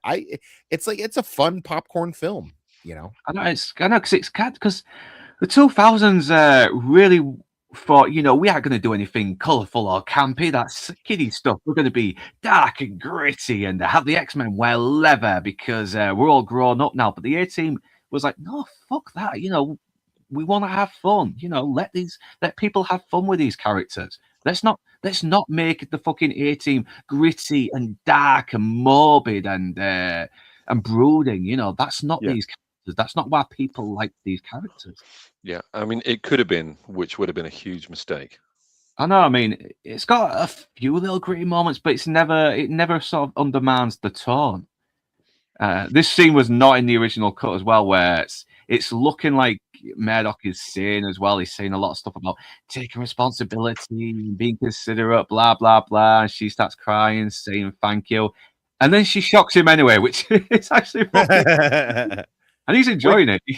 which is why in the theatrical version, which is unfortunately the one I watched last night. Well, not unfortunately, because I do enjoy it, but it's why in the theatrical version, when we first see Murdoch and he walks up on the ward, you can see him take the little sticky thingy off of his head because he just got done with shock treatment. Yeah, it does add a bit more context. And like I said, I can sort of see why they cut it to keep with the pace, but it is a still very funny scene. And once again, Copley is just selling every single moment of it. And once again, this is a bit more extended as well because it kind of just cuts straight to him encourage everyone to watch the 3D movie when one of the inmates gets a delivery by Annabelle Smith.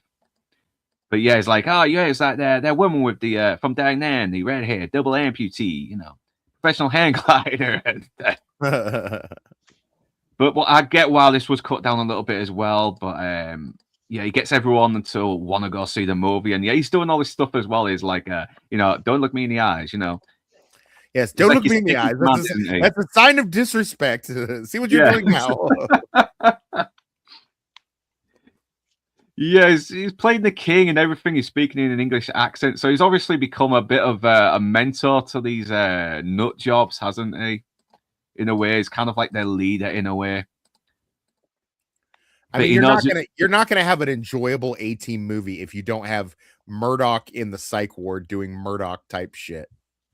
No, exactly. Yeah, they still get a little funny as well. Boy, I could use not 2 hours of this. Pass all the sedatives and give the pizzas to these freaks.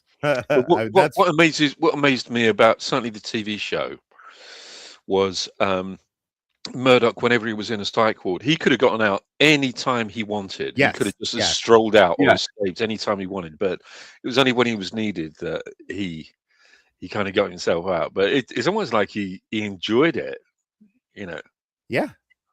I know it's almost like he's kind of he embraces the fact that he's nuts and he's not mentally there, but he still has this unwavering loyalty, doesn't he? This uncompromising loyalty to his team, to his comrades.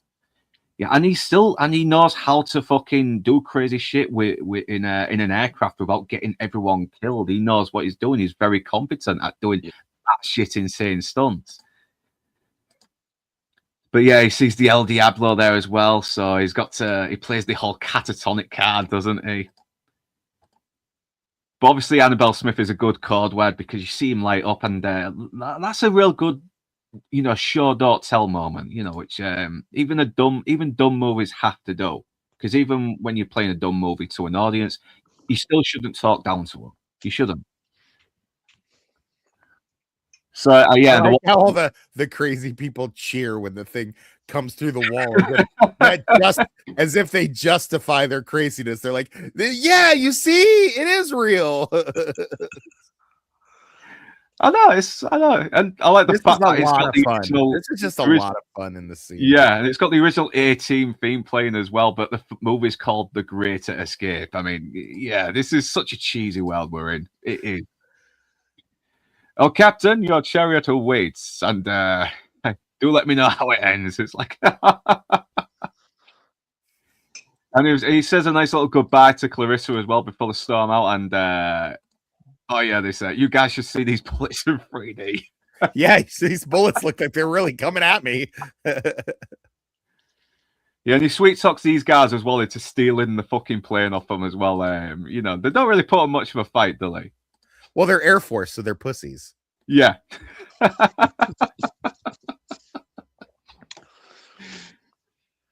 I like his whole, what am I going to do with all these buttons? I'm so scared. I don't know how to fly this thing.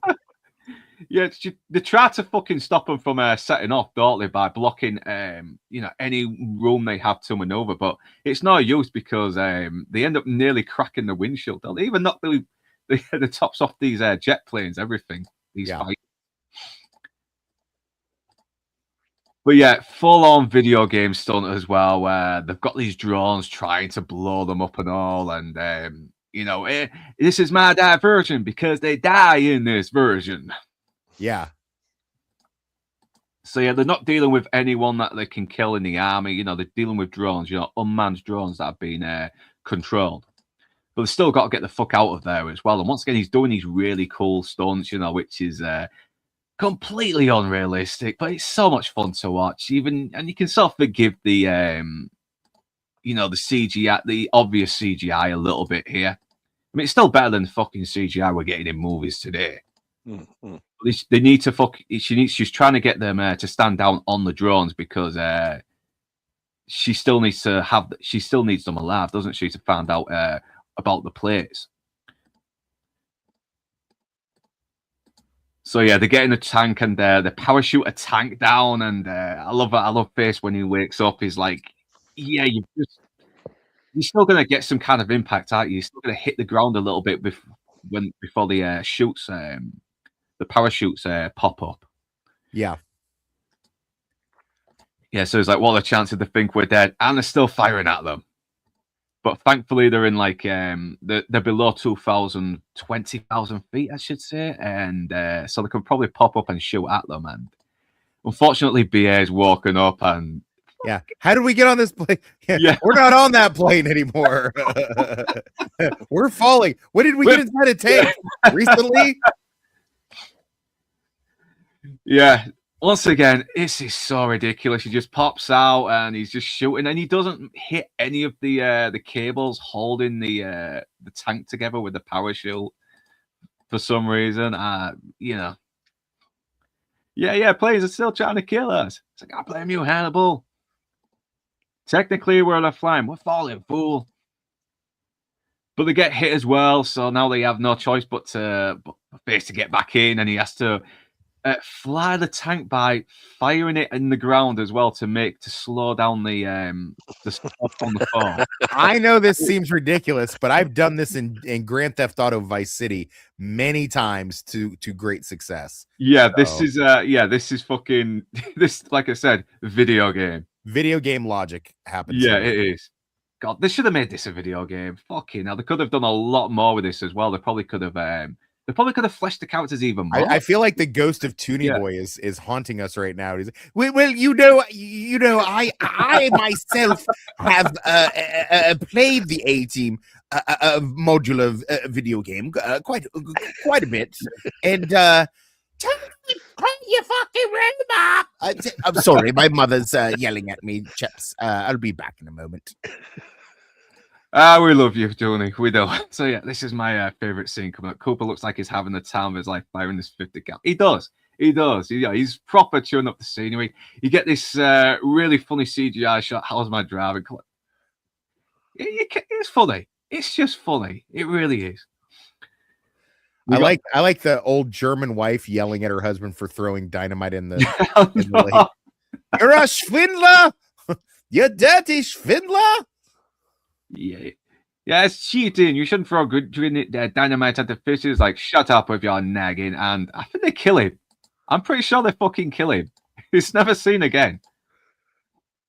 And she's laughing like a complete psycho. I like this old lady. I don't know who she is, but I like her. Yeah. Yeah, this is where Patrick Wilson really does start to sort of like reel into being. I feel like he's got to have improv these scenes here. Oh yeah. He's doing whatever the hell he's doing, whatever the hell he likes here, and because he's been all sort of like more formal with Hannibal, pretending to be on his side, but now that he's revealing more who he is now, he's over the top. He is, and he doesn't care. So yeah, he gets news about the tank and everything. They both get the news on the woman identifying them, and now they've managed to unscramble the footage and they found him, and she recognizes him. So yeah, he gets a phone call from her, and he's like, "Oh, I'm not here. I'm tell him, Miss Agent Leach is not here. She's- Need my lemon pledge. That's actually a really great line. Still looking for Agent Lynch. There, there is no Agent Lynch ever here. Yeah, and it's kind of hinting that he's lying as well, because we found out later he's not who he says he is, doesn't he? No, well, there is no know. Agent Lynch is like a title, like 007. So, yeah, but they tell him about the same Agent Lynch from Baghdad, and he's like, put him on, and he's like, why do you hire her? It's like, she's got a fantastic personality. Yeah, but obviously he's born in her, isn't he? So, you don't need anything more to say. He's born in her. So now she's questioning him about the escape of Hannibal Smith, and she knows he's aiding and abetting. But obviously he's playing the, well, you can't prove it, bitch. So, toodaloo, bye, fuck you. Yeah. But now he knows that, but because she's onto it, he's going to get a lot of surveillance team on her and everything, bugger phone, everything. I love the line, but sir, she's with the DOD. I don't care if she's GOD. Dude. Yeah, he's just really, he's really leaning into hammy villain territory now as well. Yeah.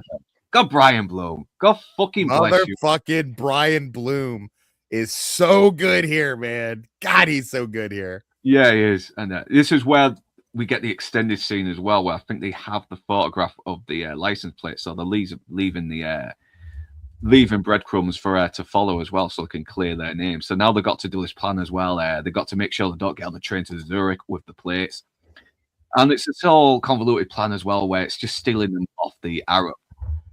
But now they've got to focus on get Clarissa as well a bit closer in on the plan, kind of in the dark as well. She gets this phone call, but now he manages to block the assassin who was about to take her out. He puts a phone in as well. She knows something's off, so she walks away. And then he grabs her, throws her into this phone booth. And we do a little bit of the old, I'm innocent. And come on, look at me. You know I'm innocent. I would never do this. And she's playing skeptical, but she knows as well. And then they bring up the relationship as well, because he was a player. And as soon as he got serious, she freaked and became a career woman. And let's skip all this anyway. It's just exposition, lovey-dovey stuff. So he leaves, fires a round off into the fucking building and says, oh my God, a crazy person shooting, everybody Scarpa, run, and uses the panic as cover. And this is where they do the meeting with the plates. And Barack Obama, Barack Obama, fucking hell, sorry about that. No, it doesn't look gay enough to be Barack Obama, So BA is playing this window cleaner now. Is on the opposite side of the building. He's got this grenade launcher, which he uses to smash the window so Hannibal can get in and take the Arab and parachute him out. And somehow narrowly missed the helicopter propeller. I was like, that's fucking lucky, man. That's some good timing. Really good timing here. But obviously, Brian Bloom, as Pike fucking shoots the case out of his hand. So I was like, oh my God, he's onto me. But you may have to get this. So he slides down and Pike shoots at him, and he shoots at the platform, which causes the cable to snap, and he lands on this windshield, which he shoots out. And this is a really great action set piece. It is, yeah. With him just reloading and shimming down the thing and coming after him, and and then fucking him up, and like, what's the matter? What's wrong with you? You tired? What's going on, buddy? Just talking all this shit till he fucks him up. And I think that sliding down the windows might actually have been done for real as well. It doesn't look CGI. So if it's real, good, props to the stuntman. Props to the stuntman. Anytime we see a stunt that's done for real and actually looks dangerous, I'm all for it. Really does sell he really does look like he's done some combat training. The way he reloads, everything, it's so efficient. It's like Val Kilmer in Heat here. It really is. But of course, BA, we can't kill him as well because he's trying to be a man of peace, but thankfully Hannibal runs him down. He gets BA gets the case. They've got the Arab now as well, and look at the way he's just sort of firing as well. He's not great. with tear gas in his face and have to run all that shit. This is some great reloading on this. Really well done. Really good job. And it's all Brian Bloom, which is amazing. I know. You can really tell they've not sped up the footage. It fucking reminded me of Robert Patrick as the T-1000 when he's in the in the lobby shooting at the Terminator. He just keeps firing. He just reloads really quickly. And I love the fact that he polished up the script, so he wrote this line for himself when all the German police and the military police swarm on him. Like, yeah, this is about the right amount of cops to take me down. It's like, I know, it's like he's just totally unfazed as well. He's just loving every moment, even when it's going wrong. He's savoring every single moment. Shut up, Matt. How are you doing, man? Yeah, God, he just steals every fucking scene he's in. He really does. When Copley's not there, he steals every scene. But yeah, he had to know as well. He's obviously faces disobeyed his orders as well, but this time it is for a good reason. He's desperate to, because he thinks it might be a good way to really get her to really convince her that they are innocent. Make her actually see up front that she may be suspecting that they're not guilty. Shut Up Matt is asking, did we gloss over the cameos from Dwight Schultz and Dirk Benedict? We didn't gloss over. I mean, we showed them, and we showed Dirk Benedict, but I don't know if I've seen Schultz yet. I know he's in the extended version somewhere, but I don't think I've caught him. He's one of the doctors that's watching him getting the electrical shocks. Yeah. Oh, God. Fucking hell, man. Jesus Christ. Yeah. He turns to the other doctor and goes, this man is clearly crazy. Yeah, that's a good little fucking cameo as well. So the doctor who played Howling Mad Murdoch is also the guy trying to cure Howling Mad Murdoch of his madness. It's that is such a funny twist. It really is. That is a good cameo. That is a very good cameo. And it's a shame it didn't get used in the theatrical version. But yeah, this is where we found out Morris is alive. I'm not dead. And they're pissed off about it and everything, but it's like, yeah. So this scene in the unedited version that you're showing right now is a little darker, because it actually has Face like pull his pistol out and then put. Yeah, no, because I did not see that in the original theatrical version. So man, Face Face gets pissed, that he's done this and they've been betrayed to this extent.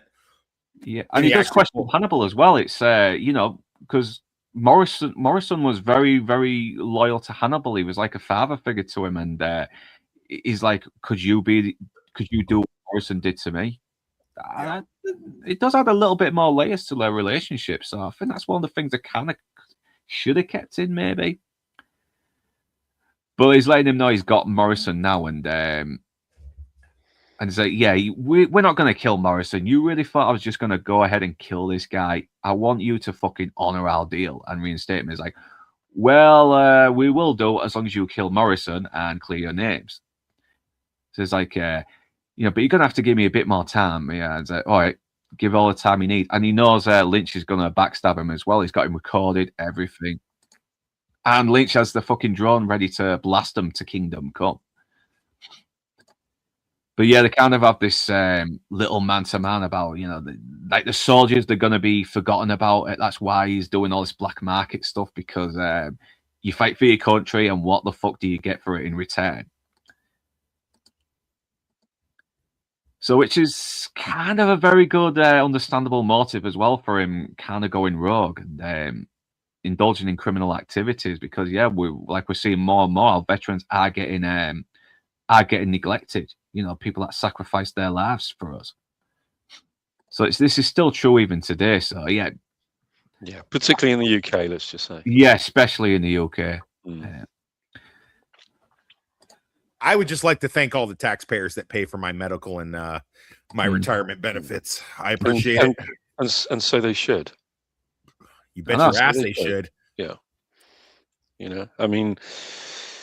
The military do the job that we can't do. That we, we rely on the military to keep us safe. So, why on earth shouldn't there be a proportion of the tax that goes to the veterans? Well, as this old saying goes, if you're going to take the king's gold, you got to do the king's killing. Yeah. Yeah, so go fucking saying, you know. Or if you want to take the people's gold, just sneak into the country and cause crimes and pretend you're a doctor or a nurse or a choir boy or something. Open up a Yeah. a Somalian daycare that you can do that. Yeah, a layering center.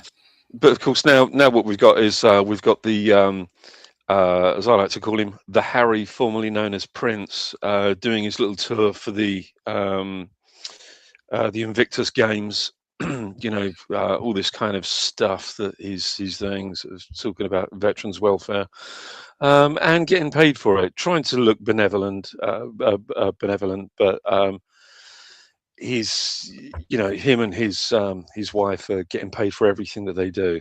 Yeah, well, nice little bit of benevolence there, you know. We want privacy. We Yeah, want the privacy. we want privacy, but we want everyone to, you know all about us. You know, we don't want to do royal duties, but because that would be our obligation. We just want to do what we want to do to make ourselves look great and earn a fortune in the process. Yeah. At the very least, we should get some like good vag shots of Meghan Markle. I Like, agree. No, make it tolerable. I agree. Yeah. Yeah, she should have stuck to being an average actress on Soul. She really should have, because she's really fucking destroyed herself. She's actually gone from an average actress to below average actress. You know, I don't think anyone's buying the kind of person that she portrays herself as being. Yeah, we're talking about Meghan Markle's wife. Yeah. Was it? Meghan Markle and her butler Harry. Yeah. Sorry, this has really fucking distracted me. What are you there? What? Doesn't yours get smaller in cold water? Yeah, sorry about that, but yeah, fuck Lost Soul, man. Fuck Meghan. I mean, Jesus Christ, they're way past their sell-by date. There was way past their sell-by date before their sell-by date. Yeah. So yeah, so now they blow him up, and he's like, "Wow, that's just like Call of Duty." So like, I can sort of see him playing Call of Duty and say, "See, I can totally do that in real life. Fuck, let's do that in real life." Yeah. And he does this really weird delivery. It's like, get an agency scrub team out there and get me the goddamn plates back. I think he's hilarious in these scenes. I like, and when he like, doesn't he say the name of the drone? It's like Warhammer something. It's like, oh, you call it that name? That's a cool name, man. He's kind of a dweeb, isn't? Yeah, he's kind of a dweeb, isn't he? Yeah, he's such a dweeb in this. He really is. I'll give credit to Brian Blum. He could have made a lie saying, yeah, Hannibal's straight with me. You know, he's guilty of sin just like I am. But no, he's like, oh, fuck you. I'm not telling you anything. Even if he's my enemy, I'm not giving you shit. I love how he plays this. I'm a higher ranking government agency you don't need to know about, and this guy's ours. You know, he's like, well, we're the CIA. We have rules. What? CIA has rules? Well, we have rules, but they're cooler. He's such a dick. He is such a dick in this. He really is. How's it just cooler than yours? Yeah, it's such a big. I love when he walks into the building. He's like, "Yes, we have weapons. No, you may not want us."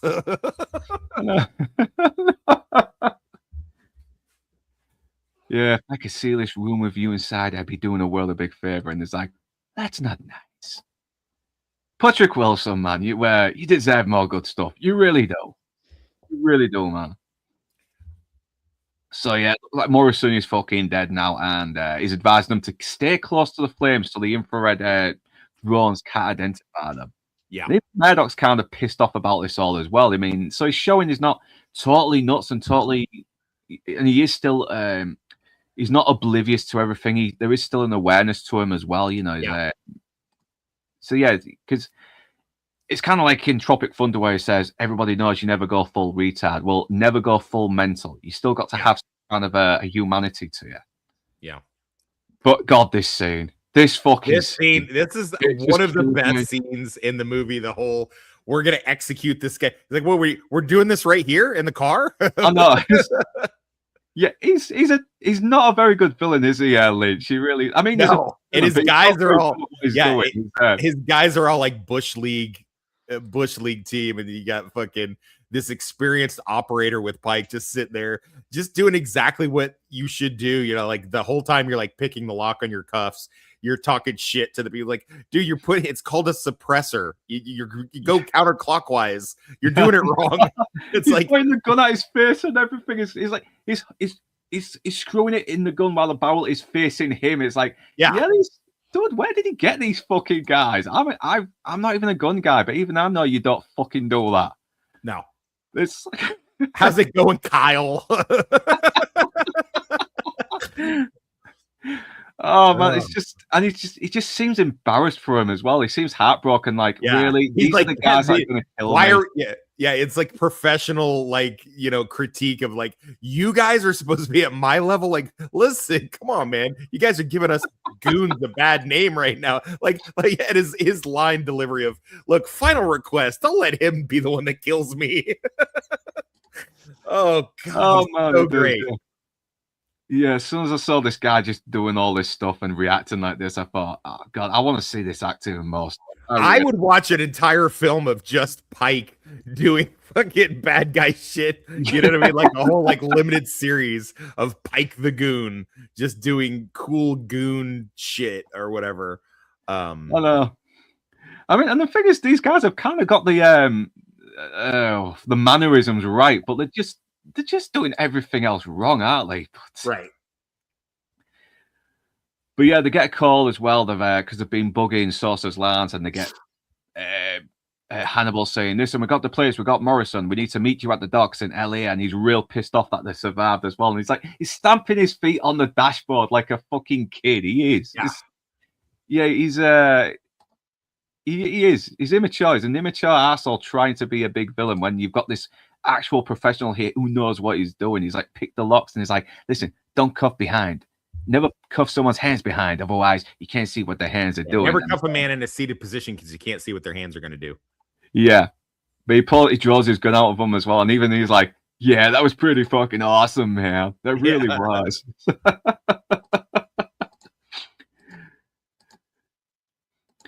Yeah, and then his reaction to his men.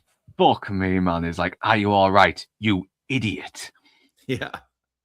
I like how the guy that he pops in the face admits he's like, yeah, it was a good hit. He's like, hey, phone or gun, pick one. I know. So yeah, this is such a well-written scene by somebody who actually knows the trade craft and knows because your story with your heroes is only going to be as good as your villains. All right, take it easy. Shut up, Matt. Thanks for popping in, brother. Yeah, take care, man. If you don't have good, memorable villains, then really, what is it for your hero to overcome? Then it's really just pointless. I know, because he is an actual threat as well. You can see he knows what he's doing. Yeah, he's gotten a little bit sloppy. He's got himself caught on CCTV, but he's still capable. He still knows how to handle a weapon. He still knows how to escape captivity and take down lesser experienced agents. He's still got those instincts. Yeah. It's the premise of you have to have a villain that's either equally matched to the protagonist or better than the protagonist. Right. Yeah, he's got to be better, but still have that kind of flaw as well. So you have some kind of hope that the hero can still prevail. It's like once again, it's going back to Hans Gruber in Die Hard, isn't it? Because he's a very intelligent, deadly guy, and John McClane is just this beat Irish copper, isn't he? Street copper. He's nowhere near as sophisticated or intelligent as Hans Gruber, but he's still very smart. He still has his wits, and he's still got his instincts. Mm. Yeah, this is where they get the call as well. He hears about it, and this is where it's like, do you believe in second chances? It's like, I do now. Yeah, I do now. So yeah, then we get the Steely Dan reference again. He's told him, obviously, because he's told during the flashback to hold her phone, and this is where we get Liam Neeson with his actual hair as well, playing a normal guy. So yeah, the guy he's in disguise the guy he's in disguise as is a normal Liam Neeson, which is kind of funny. And he's supposed to be this African dude, but they've kind of got their identification papers swapped around, haven't they? So now they've got that, and they managed to get away with it. No, it's like. Well, yeah, that sure till Copley gets to show off a little bit of a Swahili right there.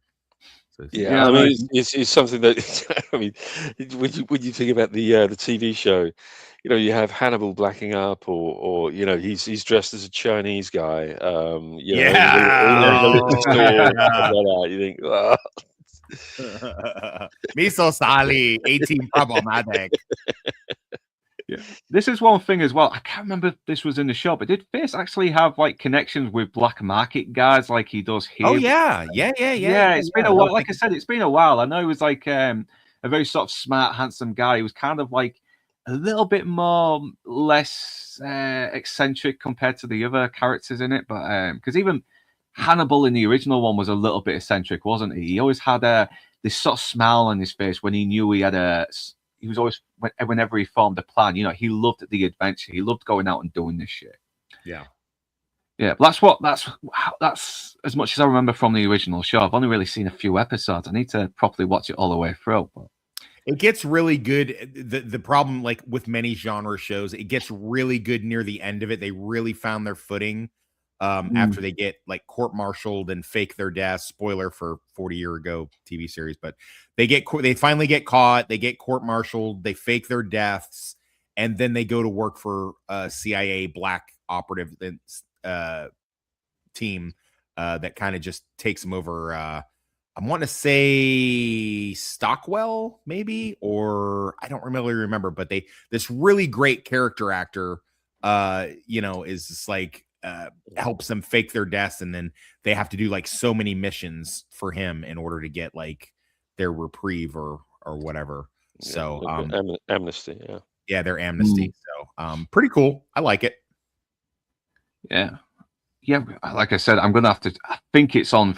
Is it on Tubi or Freevee? It's on one of the free streaming channels. I don't think there is a Freevee anymore. At least not in America. There's not. So I don't know what you guys have over there. Oh man, Freevee's been absorbed by Amazon, I think. That's shit. That is really shit. But yeah, it's out there somewhere. I watch it every now and then. I'll pop an episode on every now and then. Yeah, 7 Seas will have to do then. So yeah, more people are turning to it because streaming services are just throwing adverts when they're paying fucking monthly for it. That's why we went on stream, so we wouldn't have to get adverts. But now doing that anyway. We may as well just erase our fucking streaming services that we're paying for and just go on the free stuff or go on the or you could do like I do and pay your Air Force intelligence friend that puts you on his Plex Pass and you just get to watch whatever you want. Yeah. Yeah, exactly. But I think they thought it was some kind of decent business model, to coin in a little bit of extra change. But it seems to be one of these things that now people are turning away from it because they're so frustrated. So it could spell the demise, not necessarily the demise, but certainly the rapid decline of streaming services. I think there's going to be a big overhaul. It comes in waves. It does, yeah. Cable got out of hand, and then so streaming kind of stepped in, and then now streaming's getting a little ahead of hand. Something else will pop up. I mean, it is what it is. Like I said, I'm pretty spoiled. All I got to do is PayPal my Air Force friend, and then I'm like, hey, can you get all the seasons of the A-Team on there? Like, boom, it's there the next day. So I'm pretty spoiled when it comes to that because he's bored. He just likes to download shit. So, like 6,000 TV shows and about 20,000 movies on the thing. So, I mean, I could start today and never work again for the rest of my days, and I would never get all that content absorbed. Yeah. So, yeah, because he's kind of like on some airbase in Japan, isn't he? Something like that. Yeah, he's in an air base in Japan. Yeah. Yeah, damn man. So he must. Christ, he must have a lot of free time then. So, I think he just does it as like how we do. Our YouTube stuff is this like a side gig or writing or whatever. I think it's just like he gets on his computer and just makes sure the stuff's on there. I mean, he's only got like 100 members in the group that access the server. So, I mean, it's not like it's that difficult, and people aren't very demanding. He just grabs whatever new stuff, puts the new stuff on there. And then if you ask for something old, and then he puts what he likes on there. And he's never turned me down. Anything we ever did for Losers Lounge or anything we do for your Bastards Breakdown, all I got to do is ask him. If I give him a day or two, he'll have it on there. So it's pretty awesome. Yeah, that's fucking awesome. That sounds like an awesome guy as well. He is a great guy. I'm hoping he retires soon so he can stream with us again. He streamed with us a little bit, a couple times with on the dork side with Enzo, he's not had much time to do much else. So I think he's pretty high ranking as far as that goes. Yeah, I'm gonna have to watch those earlier streams then just to see if I can catch him because I might have caught him a couple of times. I can't remember, but yeah, he says once he's fully retired, he's gonna jump on some streams with us. So yeah, well, if he's doing all that work on those air bases, he's probably gonna have a nice happy retirement. Hopefully anyway. Yeah. So they've obviously got to get to the freighter as well. He's got a couple of guys who owe him some favors, and BA thinks they're going to go on a boat, but then they see the plane and they inject him. It's like, you're supposed to catch him before he falls. And this, so I head over to the freighter, and he's walking up. He's like, "Why does my face feel numb?" And so yeah, they do the comedy real well, and Murdoch's reactions as well. He's sort of trying to play coy with it as well, and. Because he probably does feel a little bit scared to tell him that, yeah, we didn't catch you, yeah, it landed on your face, that's my fault, totally my fault, but I'm not, yeah. But now we've got all these, now they're getting this other new plan together, and this time Face is the one doing the plan, you know, he's learned a little bit about Lynch now. He's a guy who needs diversions, he needs distractions, and he needs the spotlight put on him. He's very, you know, he likes to keep away from the fire, but he wants to make a display as well of it. So yeah, once again we get the little bit of the rushed I'm a man of peace now, I can't kill now because I found Gandhi. But then he does that other quote where, you know, it's better to be violent if there is violence in our hearts, and not a cloak to hide our incompetence, which was also said by Gandhi. So yeah, who's in correspondence with Adolf Hitler, by the way? Nice. Yeah. So what a pairing. I think a movie was made of it as well, about the correspondence between Gandhi and Hitler. So anytime I hear a reference of Gandhi, I always think of that Buffy the Vampire Slayer episode where she asked the guy, the demon on the ground, she's like, "You want to see my impression of Gandhi?" And then she splits his head open, and the chick's like, "Gandhi?" And she's like, "Yeah, if he was really pissed off." Yeah,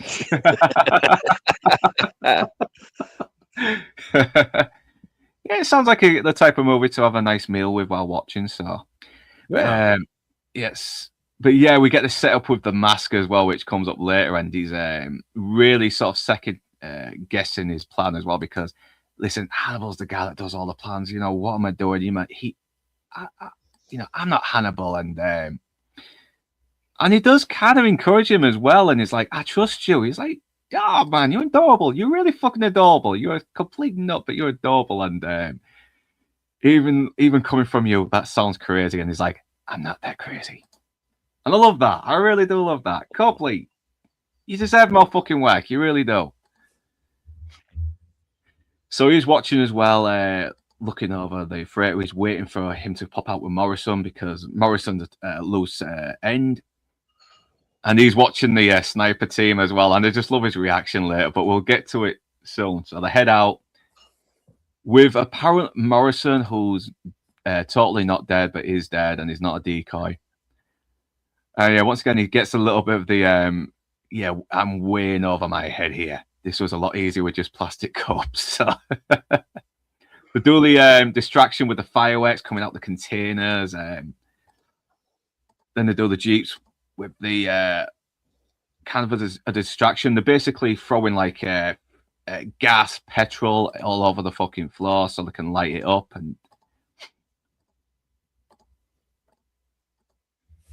And then we get the sort of conflicts as well between Lynch and Pike as well. He's saying, "Listen, no, do not engage. All right, they're playing you. They're luring you in. It's a trap." And he's like, "No, not engage. Get these fuckers right now." So once again, Lynch is not a very smart villain. He's very impulsive. You know, he's trying to be the big man, but he's way in over his head. So I like the fact he just gets fed up with them and just caps them. He's like, "Fuck this! I'm going to show you how it's done." And he calls them. I like that he calls them paintballers instead of like you guys aren't even shooters. You're just fucking paintballers doing laser tag and shit. Like I'm going to show you how the real fucking. So he just blows it all up, and I like the fact that he's the reason why the plan goes a little bit wrong as well. So it does add a little bit of danger there, but And the CGI could have been rendered a bit better on the containers, but it's like I said, it's a movie video game. It is. And like I said, I wish they made a video game of this. I mean, they should still do, but that it'll never happen. Well, Northern. If they were to make a video game of it, you see, I think it would be. Take care, man. I could definitely play this. With my special sock. I would play it. Yeah, Tony boy, you better get on coffee. You need to be educated on the absolute classic, man. I did want to watch the coffee, but my mother doesn't let me drink it. You see, so it's been. Isn't it a lady from Niger in that film? We're not allowed to watch movies about Nigers in this house. My mother doesn't like it, so. It's all out of love. If you're listening, Tootie Boy, it's all out of love. I only tease because I like you. Yeah, we love him. We love him, man. I'm gonna have to go up to Manchester one day and have a drink with you. Are you drinking age though, mate? If not, we'll buy you a lemonade. All right. Get him a nice lemonade. Yeah, or a Ribena or something like that. Yeah. Yeah. But yeah, it's looking like Piker's got a face boxed in, and but then fucking BA just comes out and he cracks his head on the containers, man. It's brutal, but it is a cool moment as well. He lifts up the hat. He's got the mohawk now, and Alan Silvestri's rendition of the A-Team theme just fucking do do do do do do do.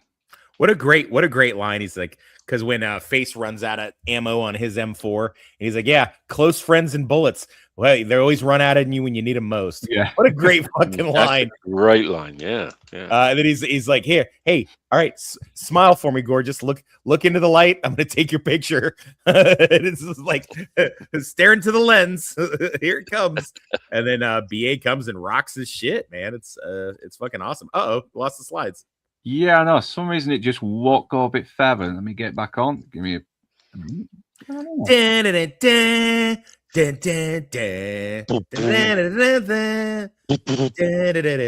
We should make an A-team. We should make an A-team out of our YouTubers. Yeah. Make an A-team. Yeah. Then we can have, and then Leroy would hunt us down. Yeah, I think he was going to say Leroy can be BA. No. Never that. Never. He could be BA's like heavy retarded cousin or something like that in a very special episode of the A-Team. Here we go. I'm getting the slides back up. Give me a second.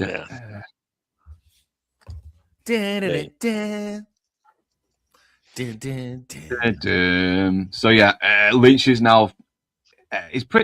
Hannibal's pretty much using this all.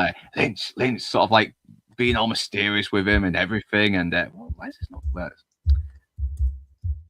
Give me a minute. See what's happening there. Why is the slides not popping up? It's being really weird. I have no idea. I don't know what it's doing here, man. Jesus Christ.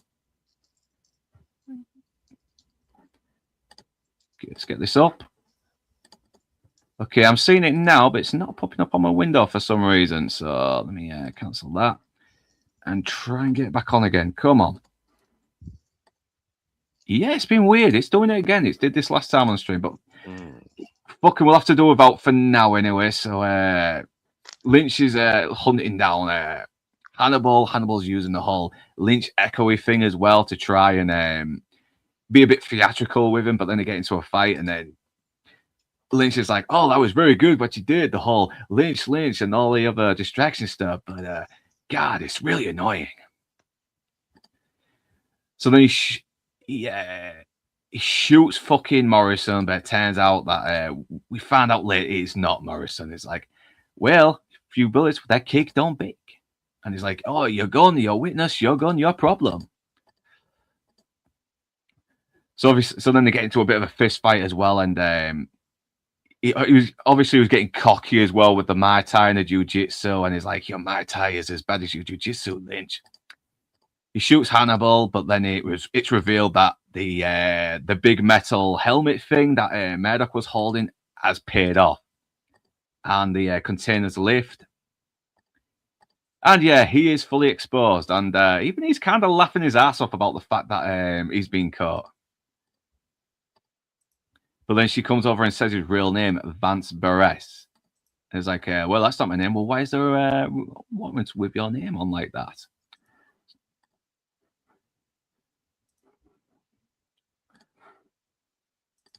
So it's looking like their names have been cleared now. Might be living happily ever after, and Murdoch might actually be sane now. How do you feel, Murdoch? Sane. Yeah. I should have shot you in the head a long time ago.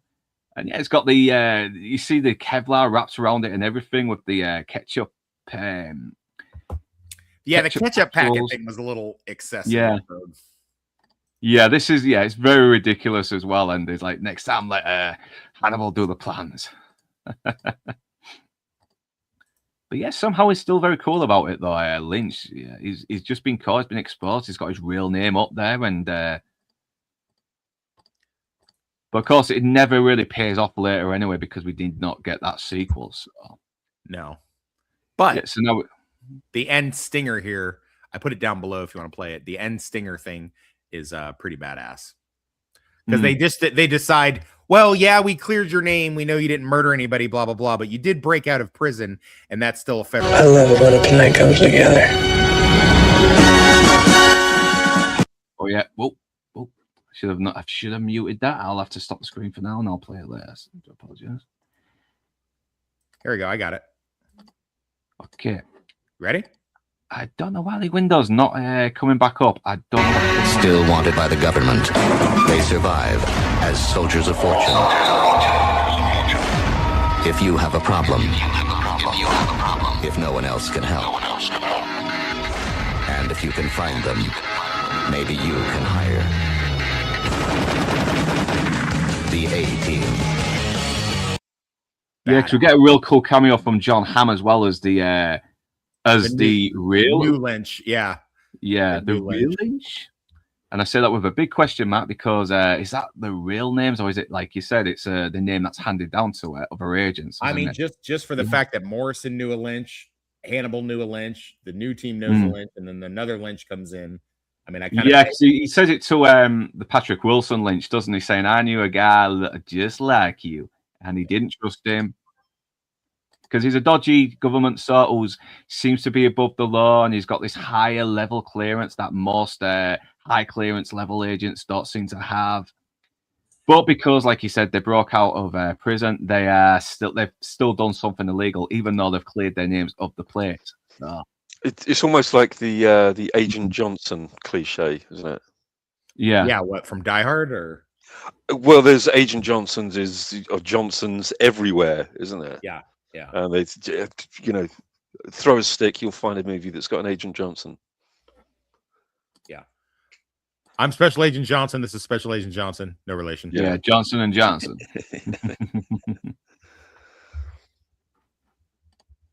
Yeah, this is going real weird on the fucking slides at the moment. So fuck it. Just pull up. I know. We've seen the ending, haven't we? We've seen the endings. Pull up a picture of the team or something at the end, and we'll talk our way out of the end of it. Yeah, just get the Internet Movie Database thing up. That's it. Yeah, fuck it. That's what I'm gonna do. I mean, I have a lot of love in my heart for this film. I also equally love The Losers. I mean, of course, The Losers was a comic book that I never read. But it's basically the A-Team, just like an edgier A-Team.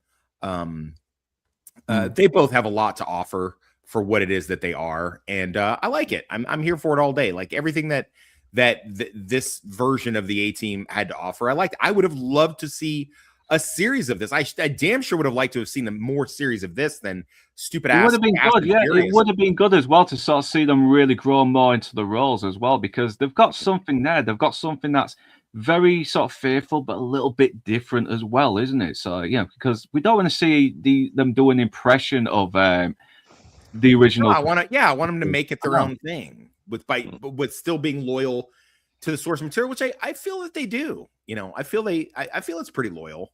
I'm pretty happy with it. You know, again, No. it underperformed for various amount of reasons. Maybe June wasn't the best month to have it come out. I really couldn't say with any degree of certainty, but you know, it lives very well in my mind. 16 years later, I still like watching it. Getting ready to watch this again for your stream. I watched it last night and I had a lot of fun with it, man. I had a lot of fun with it. And then I started it last night. I fell asleep and then I turned it on first thing this morning after breakfast. And I just had a lot of fun. And it was just the theatrical cut too. And I really just enjoyed it, man. You know, I'm very, very familiar with these characters. I can quote most of the lines. I think Patrick Wilson and Brian Bloom, see, I remembered his name this time. You know, I think they have a lot of gravitas as villains. Yeah, Jessica Biel's kind of a weak link, but I'm willing to forgive it as far as that goes. And yeah, man, in my mind, there's like in a good, decent alternate universe, there's like a whole bunch of A-Team films. Yeah, no knows. Maybe Jessica Biel maybe got a bit of a chance to flesh a character out a bit more and really grow into the role because she does have that cool little moment where she sort of like kisses him and they rekindle their romance and she's sort of like and then he handcuffs her mouth, and then he handcuffs her, which is exactly what you're supposed to do. And then he gets the handcuff key in his mouth.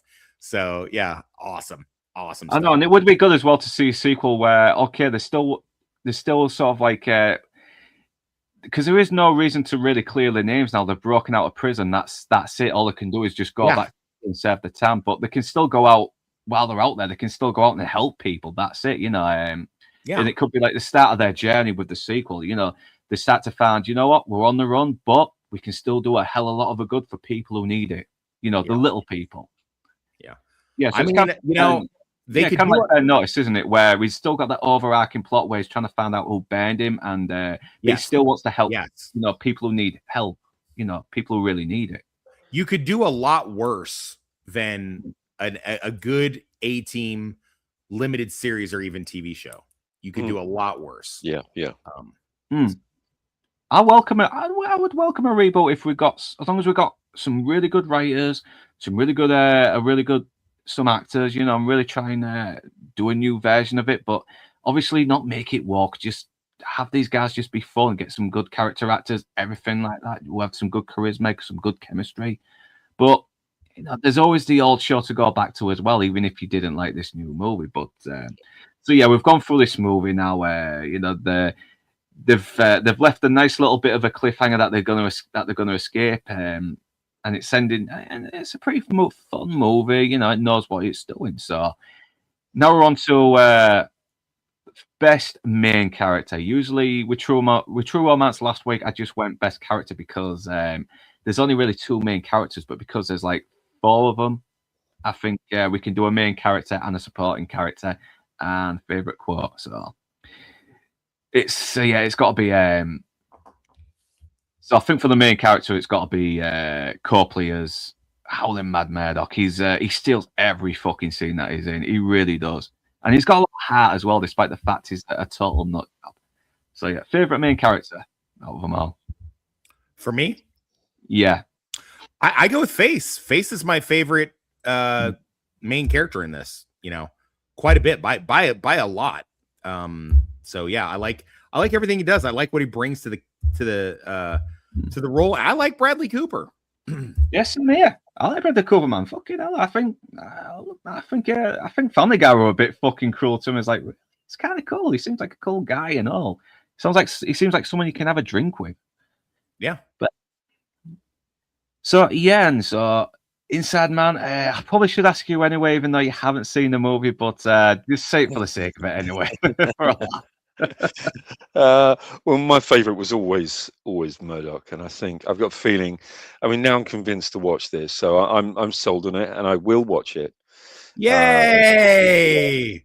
Yeah, I mean, I did deliberately avoid it because I thought, you know, how can they? You know, it's almost sacrilegious. But Murdoch was always my favorite character as a viewer of the TV show, so I would probably go for Murdoch. Yeah, fair play, man. Fair play. So now we're on to the favorite supporting character, and to me, it's fucking Pike. Pike all the way, man. He just sells every scene. He's actually very threatening, but he's also very funny, and he's just fun to watch. He just chews every scenery. He really does. Stupid boy. Yeah. Americans, Americans won't get it. Yeah, Americans. This is a reference to an old World War II comedy called Dad's Army about the Home Army, isn't it? Yeah, the Home Guard. Yeah, Home Guards. That's them. Yeah. So yeah, favorite supporting character, Lord Toxic. Oh, it's Pike. Clear. Hell, It he's is. almost I know, my favorite main character as far as I go. So I mean, yeah, favorite quote from him is got to be the what do you call it, the last request. Don't let this guy be the one that shoots me. Yeah, that's my quote as well. Fucking it's just so hilarious. It just seems so heartbroken that really this is all these fucking missions. This is how I'm going. This is how I'm going out by like the Bush League team. Come on, man, kill me yourself. Don't let this guy do it. Come on, man. As if that should make any difference. I also really like the everything from the opening scene with Face is great. When he's introduced, everything is so good with him. Me and my ex-girlfriend at the time had watched that clip. It had been out on YouTube, and because they were promoting the movie, and that was like that's what really sold me on the movie. Not even the trailer, but just that scene. They leaked that scene of him with the tires around him, and it's like, nah, you got some tires around you. You're full of gas, and he's like, nah, I'm happy. This is a nice place. Tex-Mex. You think you're gonna come down here and sleep with my wife and kidnap me? Well, she's so hot, and we both hate you. So, so inside man, favorite supporting character. I mean, I know you didn't see it. I'm gonna say Pike. Yeah, we'll go for Pike. Yeah, we've been bigging him up for this whole fucking Christmas. Yeah. I am always a big fan in any action movie of the enigmatic goon that works for the bad guy. I always am. That guy. I may do it. Yeah, I may do a stream one day, or at least a video breaking down the best goons in movie villain history. They're not the main bad guy. They're not the main antagonist. They're just the worker bee that just gets shit done for you. Whether it be Bob the Goon for the Joker in '89 Batman, or whether it be like Odd Job, or whether it be number 2. In the Austin Powers movies, or like the goon guy is always my the Losers. Also, that one I like that goon in the Losers is a great. You should do that as a Bastards Breakdown. That's a good film. When I watch it again, it's I watched it once on TV, but I haven't really gone back to it. But I remember Chris, was it Chris Evans? Actually just fucking hamming it up as well. He hams it up in that film. But the goon in that one, somebody saw that movie. One of the greatest compliments I got when I was doing a security work at the university. Someone was like, hey, watch this movie, The Losers. You remind me of this one guy. And I already knew what he was going to say. I'm like, which one? The main goon guy? He goes, yeah. He's like, it's when he throws the dude off the building, and the main villain's like, I gave you a nod to punch him in the face, not throw him off the building, Wade. He's like, oh, I'm sorry. He's like, that was at most a break his nose nod, not a throw his fat ass off the top of the building. So I love those kind of characters. They're the worker bee efficient guys that like get the shit done. Yeah. And I feel like Brian Bloom in this, I feel like he understood that because he was always a worker bee actor in the 80s. He had this little dalliance with maybe being a cutie pie, dream king type, whatever that magazine was, Teen Beat and shit like that. I think he had like a little dalliance with that idea in the 80s. And I feel like he gets the idea of Pike. It's like, this is the fixer guy. This is the guy behind the guy that like just gets the shit done. And I like that. And I like that it brings attention to it in that manner. I have a big affection for that kind of character. Yeah. It's fucking Laws are in there as well. Negan, Jeffrey Dean Morgan. He's like, because he was kind of fucking killing it with Watchmen as well the year before. And he's going to be in an episode of Angel as well later on. I've just realized. Yeah. I can't wait for yeah. So, Inside Man, even though we've basically been quoting a lot of the dialogue anyway, so if you haven't seen it, favorite quote. What's your favorite quote from this movie you've never seen, Inside Man? Go. I got to be honest. There was a line that you mentioned earlier. I can't remember what it was now, and I thought, shit, that is a good line. Oh, is it the one where Face runs out of ammo during the gunfight? And he said, yeah. He What a says, line! Yeah, he says ammunition and close friends, they're never around when you need them. What a fantastic line! Yeah. Fantastic bit of dialogue. Yeah, he's great. Terrific. Of course, someone that's going to touch up the script is going to give himself the best lines, because why wouldn't he? Why wouldn't he? But at least he kind of sells it as well. He seems to have the talent to deliver the lines with just such fucking relish, anyway, for lack of a better term. Yeah. I know, because he could have just given themselves these lines and did a bad job of delivering them, but no, he fucking delivers it really well. He acts it really well. And this, like you said, the total fucking despair is in knowing he's about to get capped by these fucking incompetent idiots. It's it's like the old saying, comedy comes from misery. So so we've done the quotes, we've done the main characters.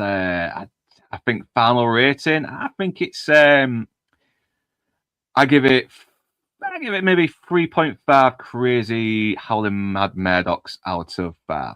You know, it's not a perfect movie. It's really, really fucking dumb, and it probably could have been competently made a bit more, but it's so fun. It knows what it's doing. It's not trying to be. It's not pretentious, you know. And there is still some heart there. The cast still have some kind of chemistry, and you can really tell they're enjoying the time. They're having the time of their life on screen. Every single actor is enjoying themselves. Yes, that's what I liked the best about it. Is it just seems I'm gonna give it 4.5. It's not a perfect film. It's not gonna get a 5. It's got, I mentioned a lot of its flaws earlier on in the stream, and Jessica Biel being one of the biggest ones. But it's just so charming. It's such a charming film. I can't ever be mad at it for very much. It doesn't really get that much better with its director's cut. So it's not like, it's like the Renegade A-Team version that you might find. You're not going to really, there's a couple little things in there, but it's mostly just exposition and a couple side characters. And Jessica Biel gets to flesh her role out a little bit more. And so she doesn't seem so wooden. But beyond that, I mean, it is what it is to the nth degree. And I'm here for it. I like it. And I'm glad you had me on for this. I'm glad I got to rewatch it. If I get bored tonight and I'm not very busy behind the bar, I may pop it on the bar TV if we don't have a sports thing on, or whatever.